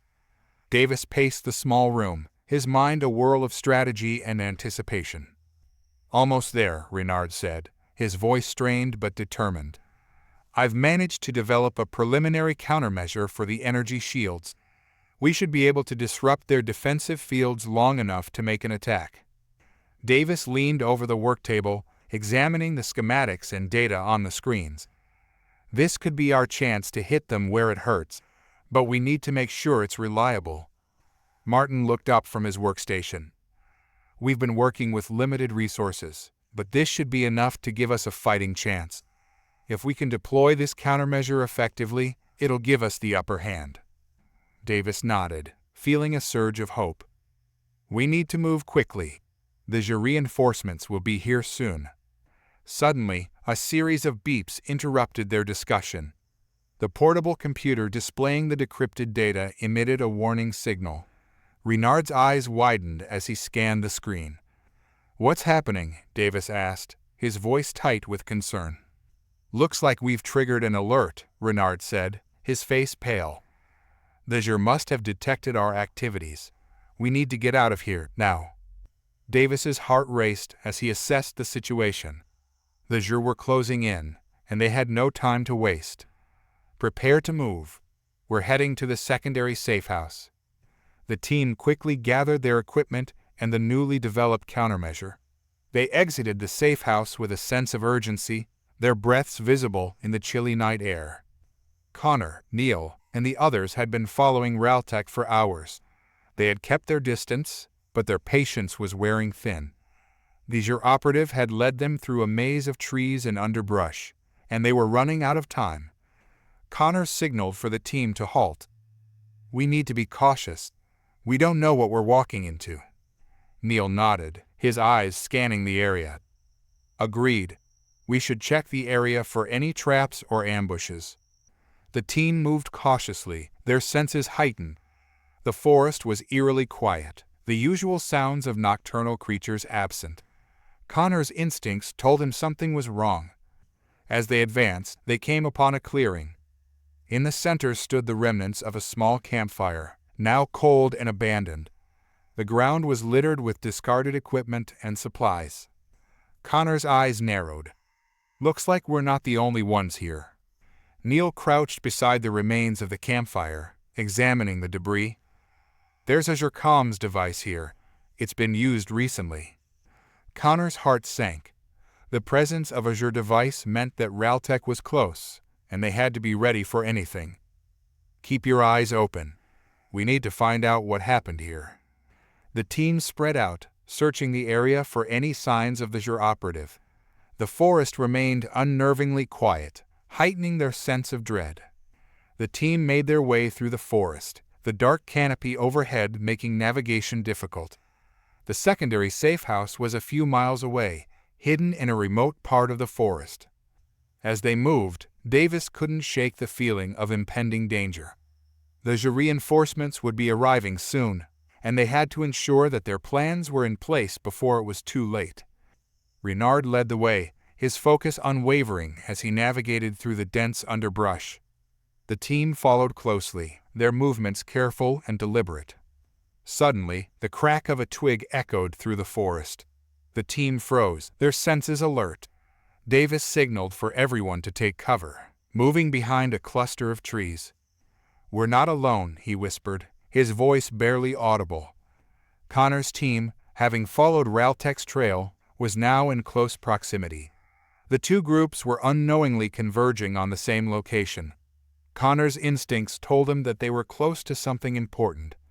The clearing was a secluded spot, ideal for a temporary hideout. Connor's team had set up a makeshift perimeter, their weapons at the ready. They were prepared for a confrontation, but the lack of immediate threats made them wary. Connor and Neil took up positions on either side of the clearing, their eyes scanning the surroundings. The tension was palpable as they waited for any sign of movement. Suddenly, a series of low whispers reached their ears. Connor's heart raced as he recognized the voices of his team. They had followed Realtek's trail to the clearing and were now within range. Connor's team approached cautiously, their movements synchronized. They saw Davis and the others, their expressions a mix of surprise and relief. "Davis," Connor called out, his voice filled with urgency. "What are you doing here?" Davis turned, his face a mixture of relief and concern. "Connor, we're in a tight spot. The Zhyr are closing in, and we've got some valuable intel, but we need to act fast." Connor's eyes narrowed as he took in the situation. "We need to work together. The Zhyr are onto us, and we can't afford to waste any more time." The two teams quickly established a plan. Connor's group would provide cover while Davis and the others set up the countermeasure. The coordination was precise, each member knowing their role. As the teams prepared for the impending confrontation, the forest seemed to hold its breath. The sense of danger was palpable, and the stakes had never been higher. Realtek had been monitoring the situation closely. The arrival of the human team in the clearing was a significant development. He adjusted his camouflage and prepared for the next phase of his mission. He needed to remain hidden until the right moment. The Zhyr reinforcements would be arriving soon, and he had to ensure that the humans were caught off guard. Realtek activated his sensors, detecting the approach of additional Zhyr units. They were moving quickly, their presence a sign that the situation was about to escalate. As the Zhyr reinforcements drew closer, Realtek took a deep breath and prepared to report back. His mission was critical, and the outcome of this confrontation would determine the fate of both the humans and the Zhyr. The atmosphere in the clearing was charged with anticipation as Connor's and Davis's teams prepared for the Zhyr's imminent arrival. The countermeasure device, now assembled and operational, was set up in the center of the clearing. Its sleek, alien technology glowed faintly, a beacon of hope amidst the encroaching danger. Davis surveyed the area, his eyes constantly shifting between the dense forest and the device. "Everyone in position," he commanded, his voice firm despite the tension. "We're about to face our biggest challenge yet. Stay sharp." Connor, alongside Neil and the others, took up defensive positions around the perimeter. Their weapons were ready, their senses heightened. They had a limited time before the Zhyr reinforcements arrived, and every second counted. The air was thick with a smell of damp earth and pine, mingled with a faint scent of ozone from the countermeasure device. The forest was silent, save for the occasional rustle of leaves and the distant chirping of insects. Renard was busy adjusting the settings on the device, his hands steady despite the pressure. "This should work," he said, his voice filled with both hope and uncertainty. "Once activated, the countermeasure will disrupt the Zhyr's energy shields and give us a window to strike." Martin glanced at the device, his expression serious. "We need to be ready for a full-scale assault. The Zhyr won't take this lying down." Davis nodded, his gaze focused on the horizon. "We've got one shot at this. Let's make it count." Raltek's sensors picked up the movement of the Zhyr reinforcements approaching from the north. He adjusted his camouflage, blending seamlessly with the surroundings. His mission was clear: ensure the failure of the humans' plan and protect your interests. He watched as the reinforcements, a squad of elite Zhyr soldiers, advanced cautiously. Their advanced armor and weaponry glinted in the dim light, a stark contrast to the primitive forest environment.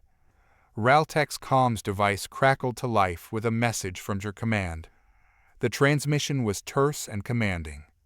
"Human forces are converging on the designated area. Ensure that the countermeasure device is neutralized and prevent any further intelligence leaks." Raltek's mind raced as he considered his next steps. The Zhyr forces were ready for a full-scale assault, and he had to act quickly to prevent the humans from gaining any more ground. As the Zhyr reinforcements neared, the tension in the clearing reached a fever pitch. Connor's team remained vigilant, their eyes scanning the forest for any signs of movement. The first sign of the Zhyr's approach was a faint, distant hum. The sound grew louder, accompanied by the crunch of underbrush and the occasional flicker of alien lights. Davis's heart pounded as he prepared for the confrontation. "Get ready," Davis whispered to his team. "They're almost here."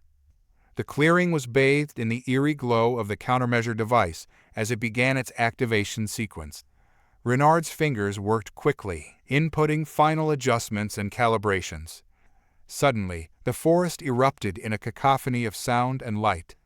The Zhyr reinforcements emerged from the shadows, their weapons primed and their armor gleaming. The battle had begun. Connor's team opened fire, their weapons unleashing a torrent of energy blasts. The Zhyr soldiers responded with equal intensity, their own weapons cutting through the air with deadly precision. Davis and Renard worked furiously to ensure that the countermeasure device remained operational. Martin provided cover, his aim steady as he repelled the advancing Zhyr forces. The clearing was a chaotic battleground, the air filled with the acrid smell of burned ozone and the clash of alien technology. The countermeasure device, despite the chaos, continued to emit a steady pulse of energy, disrupting the Zhyr's energy shields and creating vulnerabilities in their defenses. Raltek observed the battle from his concealed position. The Zhyr reinforcements were engaged in fierce combat with the humans. He noted the effectiveness of the countermeasure device and the growing frustration among the Zhyr soldiers. Raltek activated his comms device, sending a new transmission to Zhyr Command. His message was urgent and filled with concern. "The countermeasure device is having an impact. Reinforcements are struggling to breach the human defenses. Request additional support immediately." He knew that the Zhyr needed to adapt quickly if they were to overcome this unexpected challenge. The battle was reaching a critical juncture, and every decision would have far-reaching consequences. The battle raged on, the clearing transformed into a war zone. Despite the chaos, Davis and his team remained focused on their objective. The countermeasure device was proving to be a powerful asset, but it was only a temporary solution. Davis glanced at Renard, who was working tirelessly to maintain the device's functionality. "How's it holding up?" Renard wiped sweat from his brow, his expression strained. "It's holding, but we're pushing its limits. We need to act fast before it fails." Connor's team fought valiantly, their coordinated efforts pushing back the Zhyr forces. The tide of battle seemed to be turning in their favor, but they couldn't afford to let their guard down. Martin's voice came through the comms, his tone urgent. "The Zhyr are regrouping. They're preparing for a larger assault." Davis's eyes narrowed as he assessed the situation. "We need to end this now. Focus on the Zhyr command structure. If we can take out their leaders, we might be able to force a retreat. The team redoubled their efforts, their attacks becoming more targeted and precise.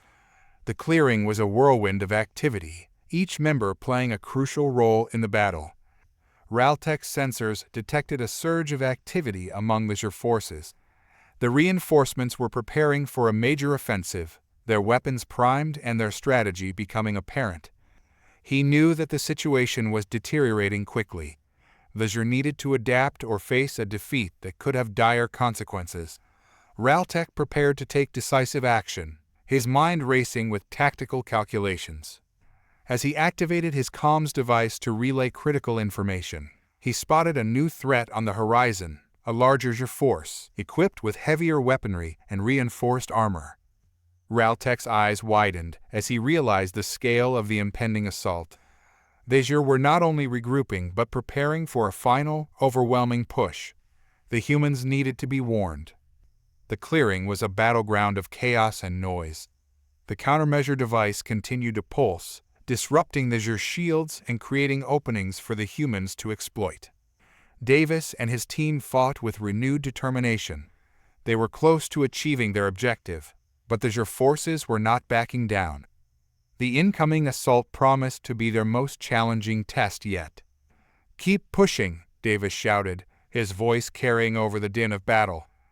"We're almost there." The fight was intense, each side giving everything they had.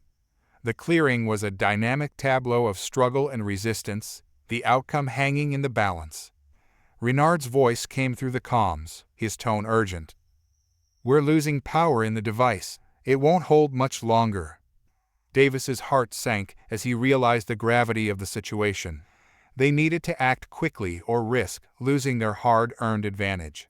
The next moments would determine the outcome of the battle. The battle in the clearing reached a fever pitch as the Zhyr's final assault began. Davis's team fought fiercely, their determination unwavering despite the mounting pressure. The countermeasure device, though strained, continued to emit its disruptive pulse, but its power was dwindling fast. Davis glanced at Renard, who was frantically working on the device's controls. "How much longer can it hold?" Renard's face was etched with concern. "We're on the brink of overload. It won't last more than a few minutes." Connor's team pressed on, their coordinated attacks aimed at the Zhyr's command structure. The clearing was a chaotic dance of energy blasts and alien technology, each side pushing to gain the upper hand. Martin's voice crackled over the comms, filled with urgency. "We've got more Zhyr reinforcements incoming. They're bringing in heavy artillery." Davis's heart raced as he processed the information. The situation was becoming increasingly dire. The Zhyr's final push was imminent, and they needed to take decisive action to secure victory. "We need to hold the line," Davis shouted to his team. "Focus on the Zhyr command units. If we can eliminate their leaders, we might be able to force a retreat." The team responded with renewed vigor, their attacks becoming more targeted and precise. The clearing was a battlefield of desperation and resolve, each member fighting with everything they had. Raltek observed the unfolding battle with a mix of satisfaction and frustration. The Zhyr forces were engaged in a fierce struggle, their final assault pushing hard against the human defenses. However, the countermeasure device was having a significant impact, and Raltek knew that the situation was precarious. He activated his comms device to report the current status to Zhyr command. His message was tense and urgent. "The countermeasure device is disrupting our shields, but we're pressing forward with reinforcements. Prepare for a final assault to break the human lines. We must secure the objective." Raltek's eyes scanned the battlefield, noting the movements of the incoming heavy artillery. The Zhyr were preparing for a decisive push, and the outcome of the battle hinged on their success. As Raltek coordinated the final assault, he noted the determination in the humans' eyes. Despite their desperate situation, they fought with a resilience that was both impressive and daunting. The Zhyr needed to break their spirit before it was too late. The clearing was engulfed in the heat of battle as the Zhyr launched their final assault. The heavy artillery, accompanied by a barrage of energy blasts, pummeled the area, pushing Davis's team to their limits. The countermeasure device was flickering erratically, its power almost depleted. Renard worked furiously, trying to stabilize it as best as he could. "We can't hold much longer," Renard shouted, his voice strained. "We need to finish this now." Davis's eyes darted across the battlefield, taking in the desperate fight unfolding around him. He saw Connor's team engaging the Zhyr command units with relentless precision, their attacks aimed at disrupting the enemy's leadership. Davis made a quick decision. "We need to focus on taking out the Zhyr leaders. Connor, provide cover fire while we make a push for their command center." Connor nodded, his team's weapons blazing as they provided suppressive fire. Davis, Martin, and Renard advanced toward the Zhyr command units, their movements swift and coordinated. The Zhyr forces were struggling to adapt to the sudden onslaught. Their leadership was disorganized, and their lines were beginning to falter. The humans pressed their advantage, their determination driving them forward. Raltek's frustration grew as he watched the battle unfold.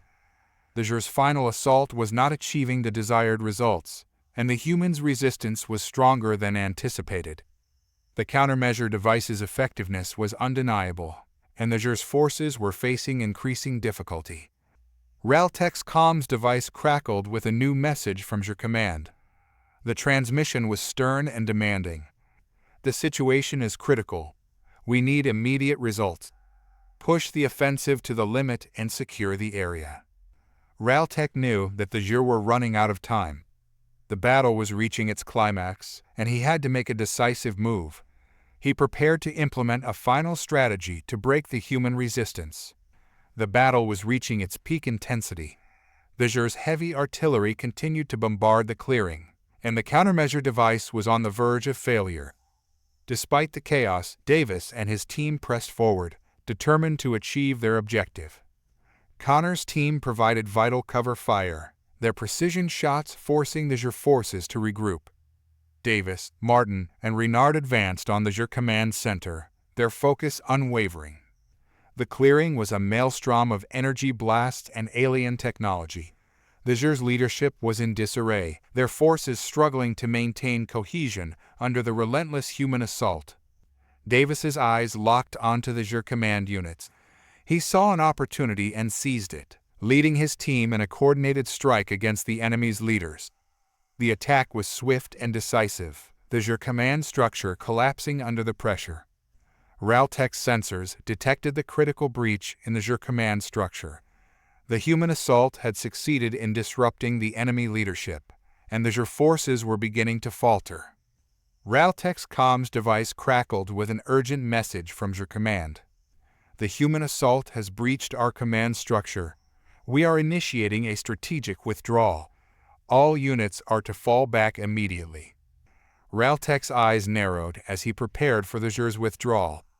The battle was shifting in favor of the humans, and the Zhyr were forced to concede defeat. As the Zhyr forces began their strategic withdrawal, the intensity of the battle began to wane. The clearing was littered with the remnants of the conflict, the air filled with the smell of smoke and the sounds of distant explosions. Davis's team stood victorious, their breaths heavy with exhaustion and relief. The countermeasure device, though nearly depleted, had played a crucial role in their success. Connor's team joined them, their expressions a mix of triumph and fatigue. "We did it," Connor said, his voice filled with a sense of accomplishment. "We pushed them back." Davis nodded, his gaze taking in the aftermath of the battle. "It was a hard-fought victory. We couldn't have done it without everyone's efforts." Renard and Martin were busy assessing the damage and salvaging what they could from the countermeasure device. The battle had taken its toll, but their resolve remained strong.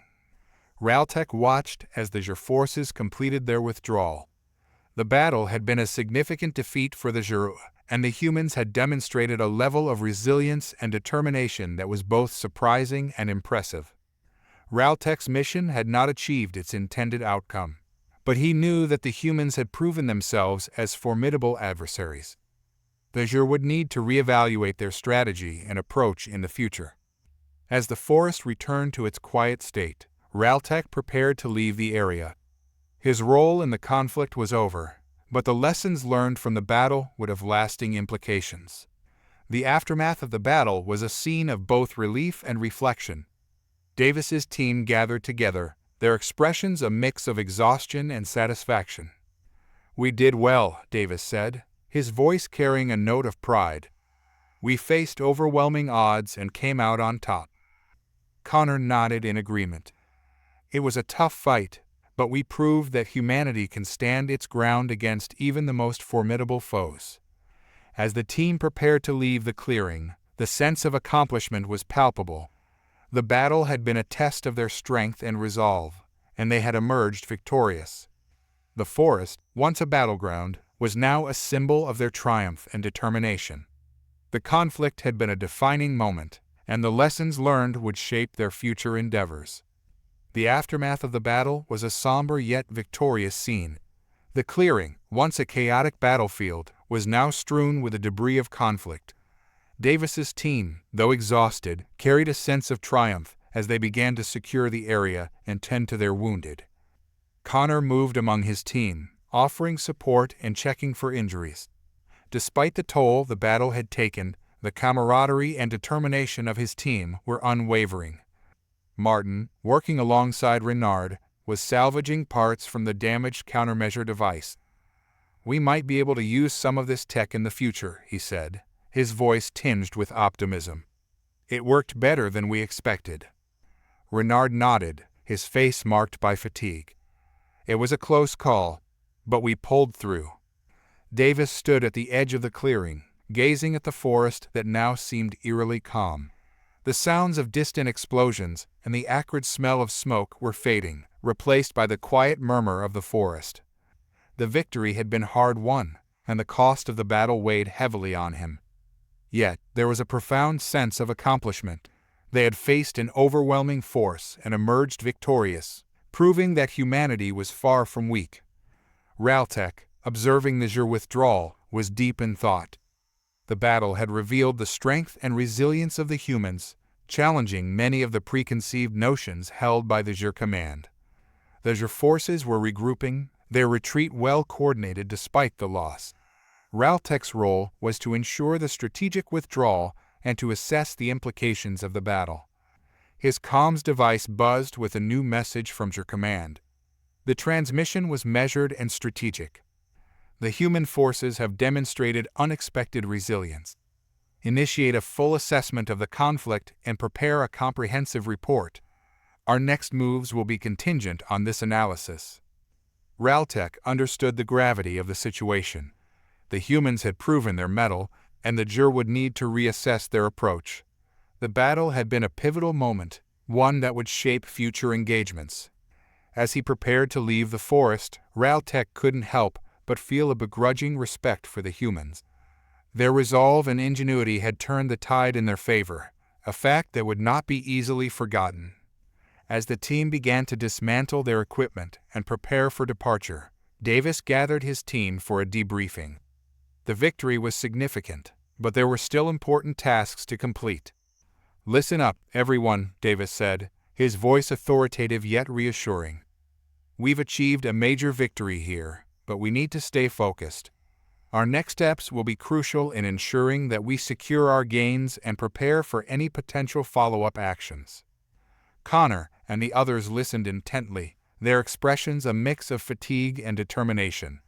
The battle had been a grueling test, but it had also forged a strong sense of unity and purpose. Martin's voice came through the comms, his tone practical. "We need to report our findings and ensure that the countermeasure device is properly analyzed. There's valuable information in the tech that could be useful."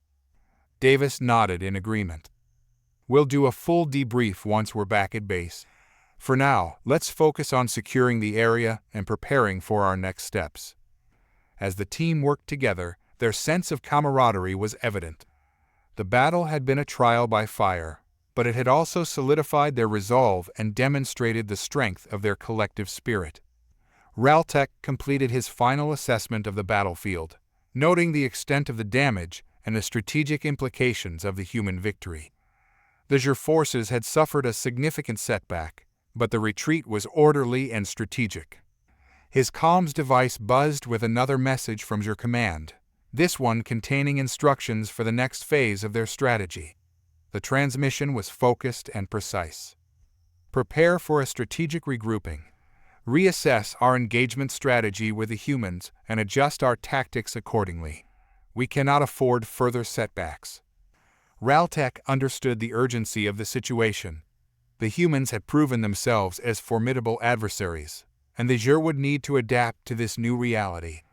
The conflict had changed the dynamics, and the next steps would be crucial. As he left the forest, Raltek carried with him a new perspective on the humans. Their strength and resilience had been a revelation, and the lessons learned from this battle would influence future engagements. With the clearing secured and their equipment packed, Davis's team prepared to leave. The forest, once a battleground, was now a place of reflection and resolution. Connor looked around the clearing, his expression thoughtful. "We've come a long way, and we've proven that we can stand up to any challenge." Davis nodded, his gaze taking in the remnants of the battle. "This victory is just the beginning. We've shown that humanity is capable of incredible things. We need to build on this success and continue pushing forward." The team made their way through the forest, the sense of accomplishment mingling with the fatigue of the battle. The conflict had been a defining moment, and the future held both challenges and opportunities. As they emerged from the forest, the horizon stretched out before them, filled with possibilities. The battle had been a testament to their strength and determination, and it had set the stage for the next chapter in their journey. The return to base camp was a welcome relief after the intense battle in the clearing. The atmosphere was a mix of exhaustion and elation as Davis and his team settled in. The camp, a hub of activity and recovery, was abuzz with reports and preparations. Davis, Connor, Martin, and Renard gathered in the command tent, where the mood was one of cautious optimism. The battle had been won, but the work was far from over. "First things first," Davis began, addressing his team. "We need to compile a full report of the battle and analyze the countermeasure device. This victory won't mean much if we don't understand what worked and what didn't." Renard nodded, his expression thoughtful. "The countermeasure device performed beyond expectations, but it's clear that we need to refine it. The Zhyr's response was more adaptive than we anticipated." Martin chimed in. "We also need to assess the long-term implications of this battle. The Zhyr will regroup and likely adapt their strategies. We need to be ready for whatever comes next." Connor's voice was resolute. "We've proven that we can handle a major offensive, but we need to stay vigilant. The Zhyr won't take this defeat lightly." Davis agreed. "Absolutely. This victory is significant, but it's just one step in a larger conflict. Let's get to work on the report and start preparing for the next phase." In the command center, the atmosphere was one of intense focus. Officers and analysts were busy reviewing data, compiling reports, and preparing for future operations. The battle had provided valuable insights, and the command staff was working to integrate those lessons into their strategic planning. Davis met with Colonel Richards, the commanding officer, to discuss the implications of the battle. The colonel was a seasoned leader, and his expression reflected both the gravity of the situation and the pride in the team's performance. "Good work out there, Davis," Richards said, extending a hand. "Your team's resilience and tactical acumen were impressive. We've got a lot to digest from this battle." Davis shook the colonel's hand. "Thank you, sir. The team worked hard, and we're ready to move forward. What's the next step?"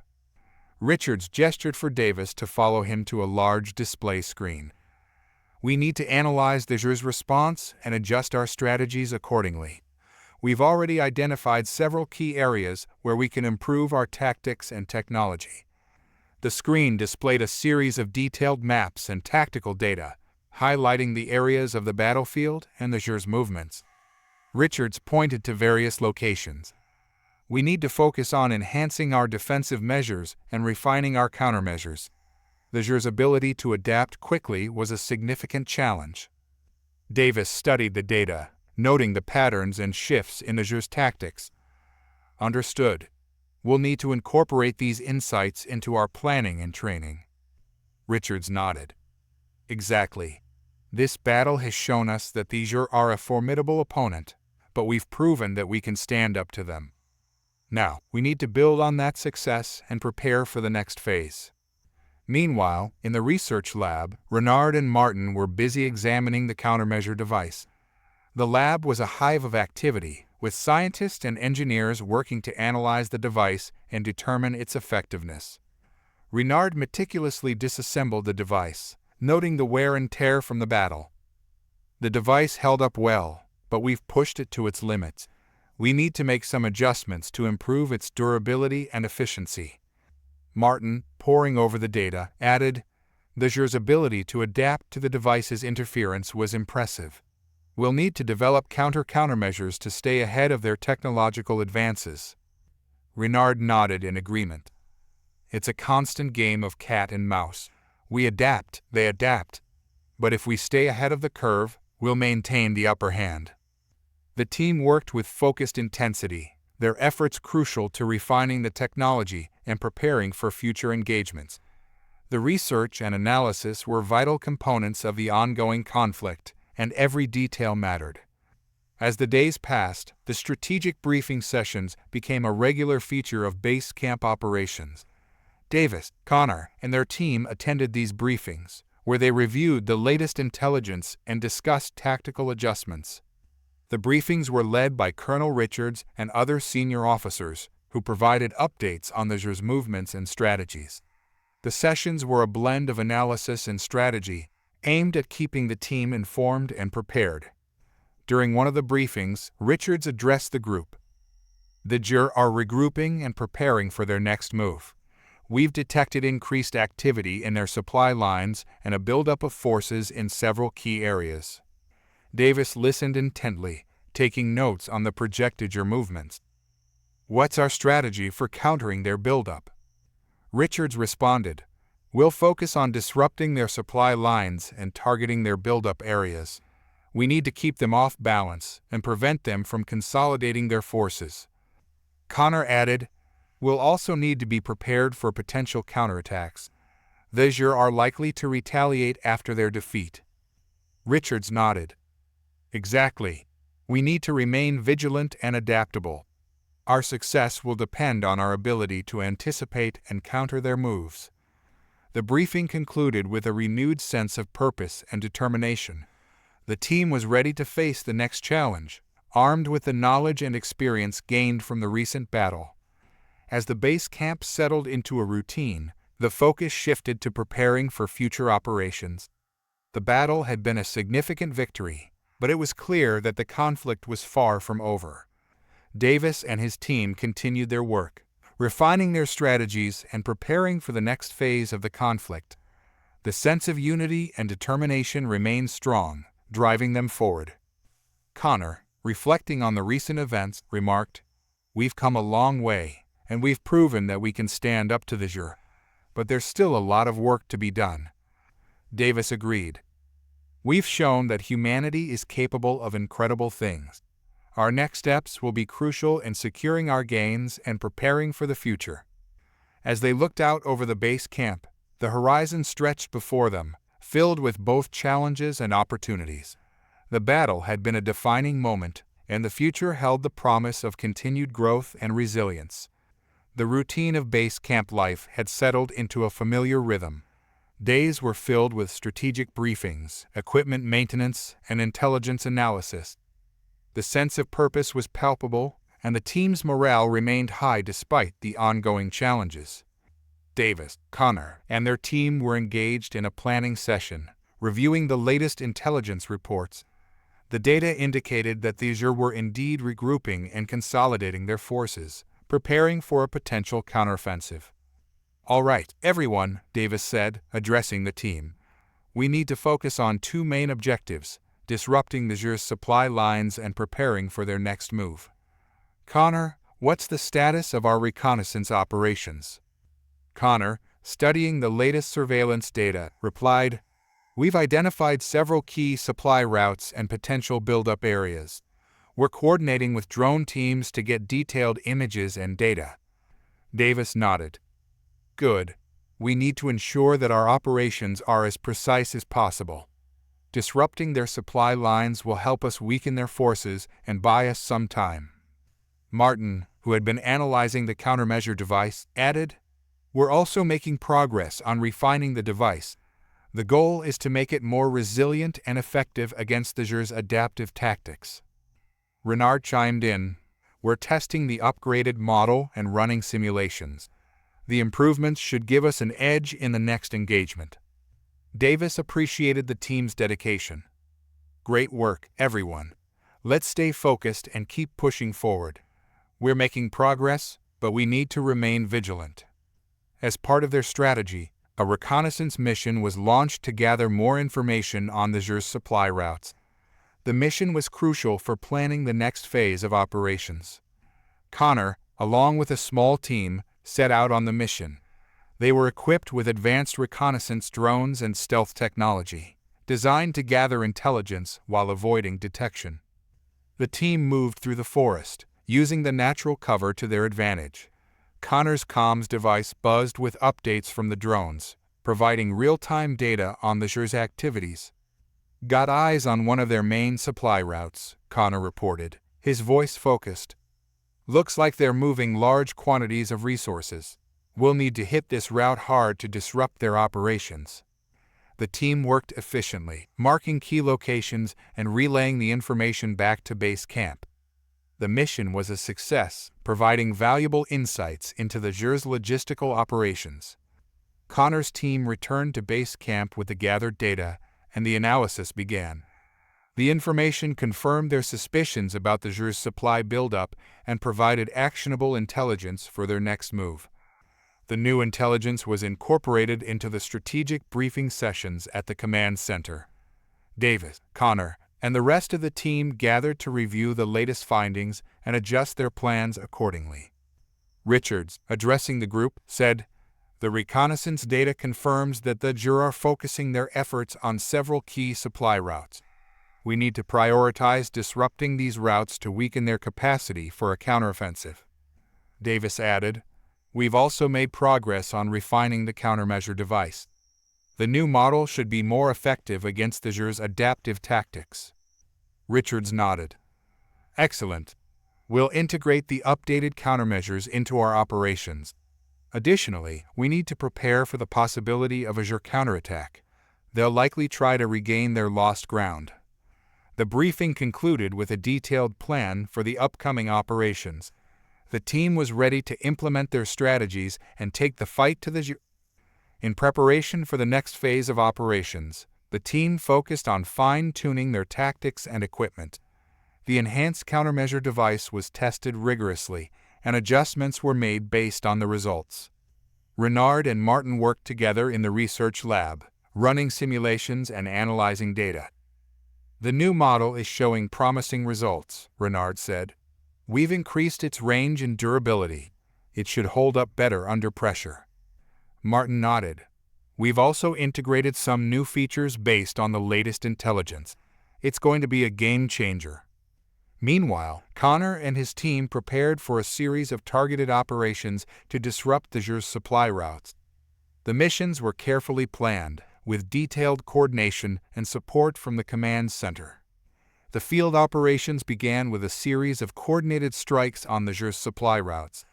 The team executed the missions with precision, targeting key locations and causing significant disruption to the Zhyr's logistical operations. Connor led one of the missions, overseeing the deployment of drones and the execution of the plan. We've got a clear path to the target, he said, coordinating with his team. Let's move in and execute the operation. The team moved swiftly, using stealth tactics to avoid detection. The strikes were successful, and the disruption caused by the attacks was significant.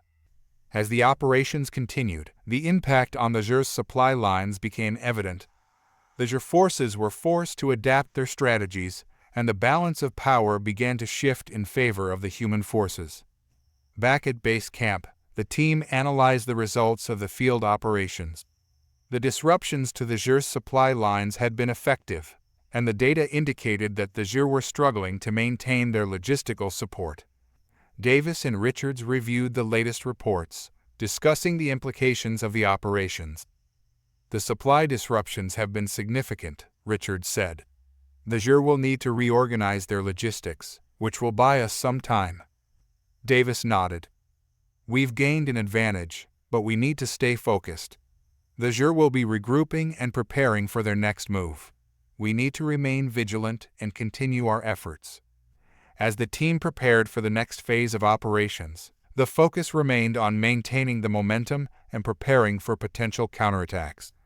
The recent successes had bolstered morale, but the conflict was far from over. Davis and his team continued their preparations, refining their strategies and equipment. The battle for survival and victory was ongoing, and every detail mattered. The horizon held both challenges and opportunities, and the team was ready to face whatever came next. Their recent victories had proven their strength and resilience, and they were determined to build on that success. The tension in the command tent was palpable as Davis, Connor, Martin, and Renard gathered for their next briefing. Colonel Richards stood at the head of the table, a large holographic display projected behind him, showing the latest intelligence on the Zhyr. "All right, everyone," Richards began, his tone authoritative. "The recent operations have significantly disrupted the Zhyr's supply lines. However, we need to prepare for their likely counteroffensive. Let's go over our next steps." Davis, leaning forward, asked, "What's the latest on Zhyr movements? Have we identified any patterns or weaknesses?" Richards tapped a control, and the holographic display shifted to a series of maps showing Zhyr troop concentrations. "We've detected increased activity around their main command centers. It's likely they're preparing a coordinated response." Connor, studying the maps, added, "If they're concentrating their forces, we might be able to use that to our advantage. We could plan a series of diversionary strikes to draw their forces away from key areas." Martin nodded in agreement. "That would work, but we'll need precise timing and coordination. Any misstep could result in a major counterattack." Richards agreed. "Exactly. We need to be meticulous in our planning. We'll also need to prepare for potential retaliation against our own positions." Renard, who had been reviewing data on the countermeasure device, spoke up. "The upgraded countermeasure device is ready for field testing. It should be able to handle the Zhyr's adaptive responses better." Davis turned to Renard. "Let's ensure it's deployed in our next operation. We need every advantage we can get." Richards concluded, "Let's finalize our plans and prepare for a series of coordinated strikes. We'll aim to weaken their command structure and buy ourselves some time." The team moved to a separate planning room, where they began drafting detailed plans for the upcoming operations. Connor and Martin were deep in discussion about the tactical aspects of their strategy. "We need to ensure our diversionary strikes are convincing," Connor said, pointing to various locations on a digital map. "If the Zhyr see through our deception, we risk them reinforcing their key positions." Martin, adjusting his glasses, replied, "We should use a combination of decoy drones and electronic warfare to create false signals. If we can make them believe we're attacking from multiple directions, it'll stretch their defenses thin." Renard, listening in, added, "I can adjust the countermeasure device to support this. We'll increase its signal disruption capabilities to enhance the effectiveness of our diversion." Davis, reviewing the plan, said, "We'll also need to coordinate with our intelligence teams to ensure we have real-time updates on the Zhyr's movements. This will allow us to adapt our tactics as needed." Connor agreed. "I'll coordinate with the intelligence team to ensure we have a continuous flow of information. We need to stay one step ahead." Martin looked at the team. "Let's finalize these details and start preparing for deployment. We need to be ready to move at a moment's notice." The night before the operation, Davis and Connor prepared for their mission. The camp was abuzz with activity as troops and equipment were readied for the coordinated strikes. Davis approached Connor, who was checking the readiness of the drones. "How are we looking on the drone front?" Connor, focused on his task, replied, "The drones are prepped and ready. We've also set up the decoy signals as planned. The key will be timing the strikes perfectly. Davis nodded. I trust your judgment. We've got one shot at this. Make sure everything goes according to plan. As Connor finished his preparations, Martin joined them, carrying a case with the updated countermeasure device. The device is good to go. We've increased its effectiveness, so it should handle the Zhyr's responses better. Davis took the case from Martin. Thanks. Let's make sure it's deployed in the critical areas. We need every advantage. The operation began with a series of diversionary strikes designed to confuse and mislead the Zhyr. Davis, Connor, and their teams executed their roles with precision, deploying decoys and coordinating attacks on key locations. Connor, guiding a drone remotely, observed the effects of their strikes. We're seeing some movement in their defenses. It looks like our decoys are working. Davis, coordinating with his team, responded, Keep the pressure on. We need to maintain the illusion of multiple attacks. As the operation unfolded, the Zhyr's response became increasingly chaotic. Their forces were stretched thin, and their command structure showed signs of strain. Martin, monitoring the effectiveness of the countermeasure device, reported, The device is performing as expected. We're seeing significant disruption in their communications. Renard, stationed at a nearby control center, added, We've also detected a shift in their tactical deployments. They're reacting to our diversions, which means our strategy is working. Following the operation, the team regrouped at base camp to assess the results. The disruption to the Zhyr's command structure and supply lines was evident, and the immediate threat of a counteroffensive had been mitigated. Richards, reviewing the reports, praised the team's efforts. The operation was a success. We've significantly weakened the Zhyr's position and created opportunities for further actions.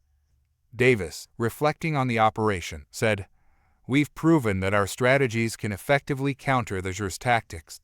However, we need to remain vigilant and continue refining our approach. Connor, looking over the data, added, The diversionary tactics worked well, but we should prepare for a possible Zhyr counterattack. They'll likely regroup and try to retaliate. Martin agreed. We've made progress, but the conflict is far from over. We need to stay focused and continue our efforts. Richards concluded, Let's take the time to review our successes and challenges. We'll use this information to refine our strategies and prepare for the next phase. The team's resolve remained strong as they prepared for the ongoing conflict. Their recent successes had demonstrated their ability to adapt and overcome challenges, and they were ready to face whatever came next. The atmosphere at base camp was charged with a mix of anticipation and tension as the team prepared for what would be the decisive battle. Davis, Connor, and their team were finalizing their plans, knowing that this operation would be pivotal in the ongoing conflict with the Zhyr. Davis reviewed the final details with Richards and the other key personnel. We've done everything we can to prepare. The Zhyr are regrouping and will likely launch a counteroffensive soon. Our objective is to strike decisively and cripple their ability to mount an effective response. Richards nodded in agreement. We have a clear plan. Take out their primary command centers and key supply lines. We'll use everything at our disposal to ensure success. Connor, who was overseeing the final deployment of drones and reconnaissance equipment, added, We've integrated all the new data and tactics. The drones are ready, and we have real-time updates on your movements. Martin, ensuring that the countermeasure devices were functioning optimally, said, The new devices have been tested extensively. They should provide the edge we need against the Zhyr's adaptive tactics. Renard, reviewing the technical specifications, noted, We've also implemented some last-minute adjustments based on recent intel. Everything should be ready for the operation. Davis addressed the team. This is it. We've faced numerous challenges, but we've always come through stronger. Let's stay sharp and execute this plan with precision. We have the advantage. Let's use it. The night was clear as Davis and his team, equipped with the latest technology and weaponry, moved into position for the battle. The plan was to launch a multi-pronged attack on the Zhyr command centers and key supply routes. Connor, watching the live feeds from the drones, provided real-time updates. We're seeing increased activity around the primary command center. It looks like they're preparing for our attack. Davis, coordinating with ground forces, issued the orders. Deploy the diversionary strikes now. We need to draw their attention away from our main targets. The diversionary strikes began with a series of explosions and electronic warfare deployments. The Zhyr forces, caught off guard, scrambled to respond to the false threats. Connor, observing the confusion on the feed, said, "The diversions are working. Their defenses are being pulled away from the main command centers." Martin, monitoring the effectiveness of the countermeasure devices, reported, "We're seeing significant disruptions in their communications. It's causing chaos in their command structure." With the Zhyr defenses in disarray, Davis led the main assault on the command centers. The team advanced with precision, targeting key infrastructure and ensuring maximum impact. As they approached the primary command center, Davis communicated with his team. "We're close to the target. Prepare for the final push." The team moved swiftly, planting charges and taking out key targets.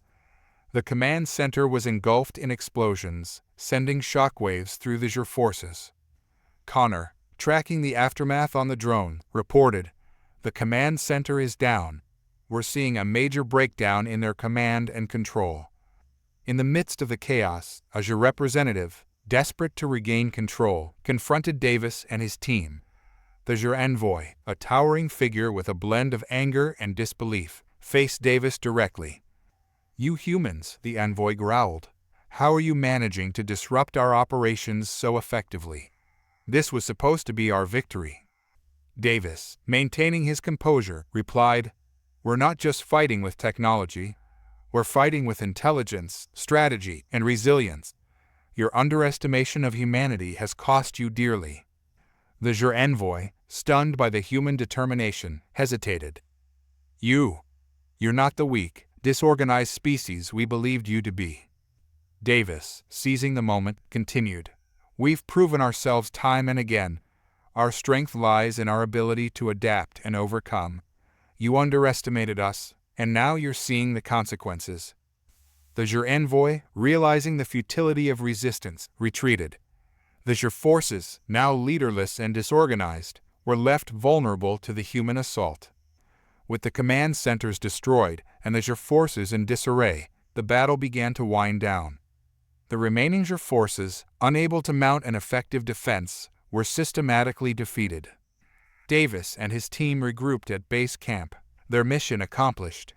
The atmosphere was one of relief and cautious optimism. Richards, addressing the team, said, "You've all done an outstanding job. The success of this operation will have a significant impact on the conflict. We've shown that humanity's strength lies in our ability to adapt and overcome." Davis, looking at his team, replied, "It was a team effort. We've proven our capabilities and resilience, but we need to stay vigilant and continue to build on our successes." Connor, reflecting on the battle, added, "We've made a strong statement. The Zhyr have learned that underestimating humanity is a mistake they won't make again." Martin and Renard, relieved and satisfied, concurred. "We've achieved a major victory, but the conflict is far from over. We'll need to continue our efforts and prepare for future challenges." As the team looked out over the battlefield, the sense of accomplishment was tempered by the knowledge that the fight was ongoing. They had proven their strength and resilience, but the future remained uncertain. The battle was a testament to humanity's ability to rise to the occasion and face adversity with determination. And as the team prepared for whatever lay ahead, they knew they were ready to meet the challenges with unwavering resolve. In the aftermath of the decisive battle, the base camp became a hub of activity as troops and engineers worked to consolidate their gains and prepare for the future. The atmosphere was one of cautious celebration, tempered by the recognition that the war was not yet over. Davis, Connor, and Martin gathered for a debriefing with Richards and other high-ranking officers. The discussions focused on the strategic implications of their recent victory and the next steps in the conflict. Richards addressed the group. The operation was a significant success. The Zhyr's command structure is in disarray, and their capacity to mount an effective offensive has been severely weakened. However, we must remain vigilant. This victory is a step toward achieving our objectives, but the conflict is not over. Davis nodded in agreement. We've shown that humanity can stand toe-to-toe with the Zhyr and come out on top. Our ability to adapt and overcome has been key to our success, but we need to build on this momentum. Connor, reviewing the intelligence reports, added, "The Zhyr will likely regroup and attempt to recover. We need to prepare for their countermeasures and continue pressing our advantage." Martin, reflecting on the battle's technical aspect, said, "The countermeasure devices performed beyond expectations. We should continue refining and deploying them to maintain our edge." Renard, who had been analyzing the data, suggested, "We should also consider the long-term implications of this victory. It's an opportunity to reassess our strategies and focus on rebuilding our defenses." Richards concluded, "Agreed. Let's use this time to regroup, reassess, and prepare for the next phase of the conflict. Our objective remains to secure lasting peace and ensure the safety of humanity." As the immediate threats receded, attention turned to the broader implications of the conflict and humanity's place in the galaxy. The team, now recognized for their pivotal role in the conflict, began to address the challenges of securing a lasting peace. Davis and Connor worked closely with diplomatic teams to engage with Zhyr representatives and other alien factions. Their goal was to negotiate terms that would ensure long-term stability and prevent future conflicts. During one of the diplomatic meetings, Davis addressed the Zhyr envoy, who had been a key player in the recent battles. "We've demonstrated our capabilities and our resolve. Now, it's time to discuss how we can move forward and ensure that this conflict doesn't continue." The Zhyr envoy, showing signs of respect, replied, "Your actions have proven that humanity is a force to be reckoned with. We are willing to negotiate terms that can lead to a peaceful resolution." Connor, participating in the negotiations, added, "We need to establish clear terms that address the core issues and prevent future misunderstandings. It's important that both sides come away from these talks with a sense of security and mutual respect." As the negotiations progressed, the focus shifted to rebuilding and fostering cooperation between humanity and the Zhyr. The aim was to create a foundation for a stable and collaborative future. With the conflict moving toward resolution, the team reflected on their experiences and the impact of their actions. The battle had been a testament to humanity's strength, resilience, and ingenuity. Davis, speaking to his team, said, "We've achieved a great deal, but our work is not done. We've proven our capabilities, but we need to continue building on our successes and ensuring that our victory leads to lasting peace." Connor, looking at the team, added, "Our experiences have shown that humanity can overcome great challenges. We've earned respect and demonstrated our value. Now, it's up to us to continue proving ourselves in this new era." Martin and Renard, acknowledging the team's efforts, agreed. "The conflict has been a difficult journey, but we've emerged stronger and more unified. Our next steps will be crucial in shaping the future." As the team prepared for the future, they remained focused on their mission to ensure that the lessons learned from the conflict led to a more secure and prosperous future for humanity. The final stages of the conflict brought a new chapter for humanity. The Zhyr, acknowledging the strength and resilience demonstrated by humanity, began to engage in cooperative efforts to rebuild and strengthen intergalactic relations. Davis and his team, now recognized as key figures in this new era, continued their work in diplomacy and strategic planning. Their efforts helped shape a future where humanity's place in the galaxy was marked by respect and collaboration. The final resolution of the conflict marked a turning point for humanity. The experiences and challenges faced had forged a new understanding and appreciation of human potential. As the team looked toward the future, they knew that the lessons learned would continue to guide their efforts and shape their path forward. In the end, The conflict had proven that humanity's strength lay not only in their technological advancements, but in their ability to adapt, innovate, and work together toward a common goal. The future was filled with possibilities, and humanity was ready to embrace the challenges and opportunities that lay ahead.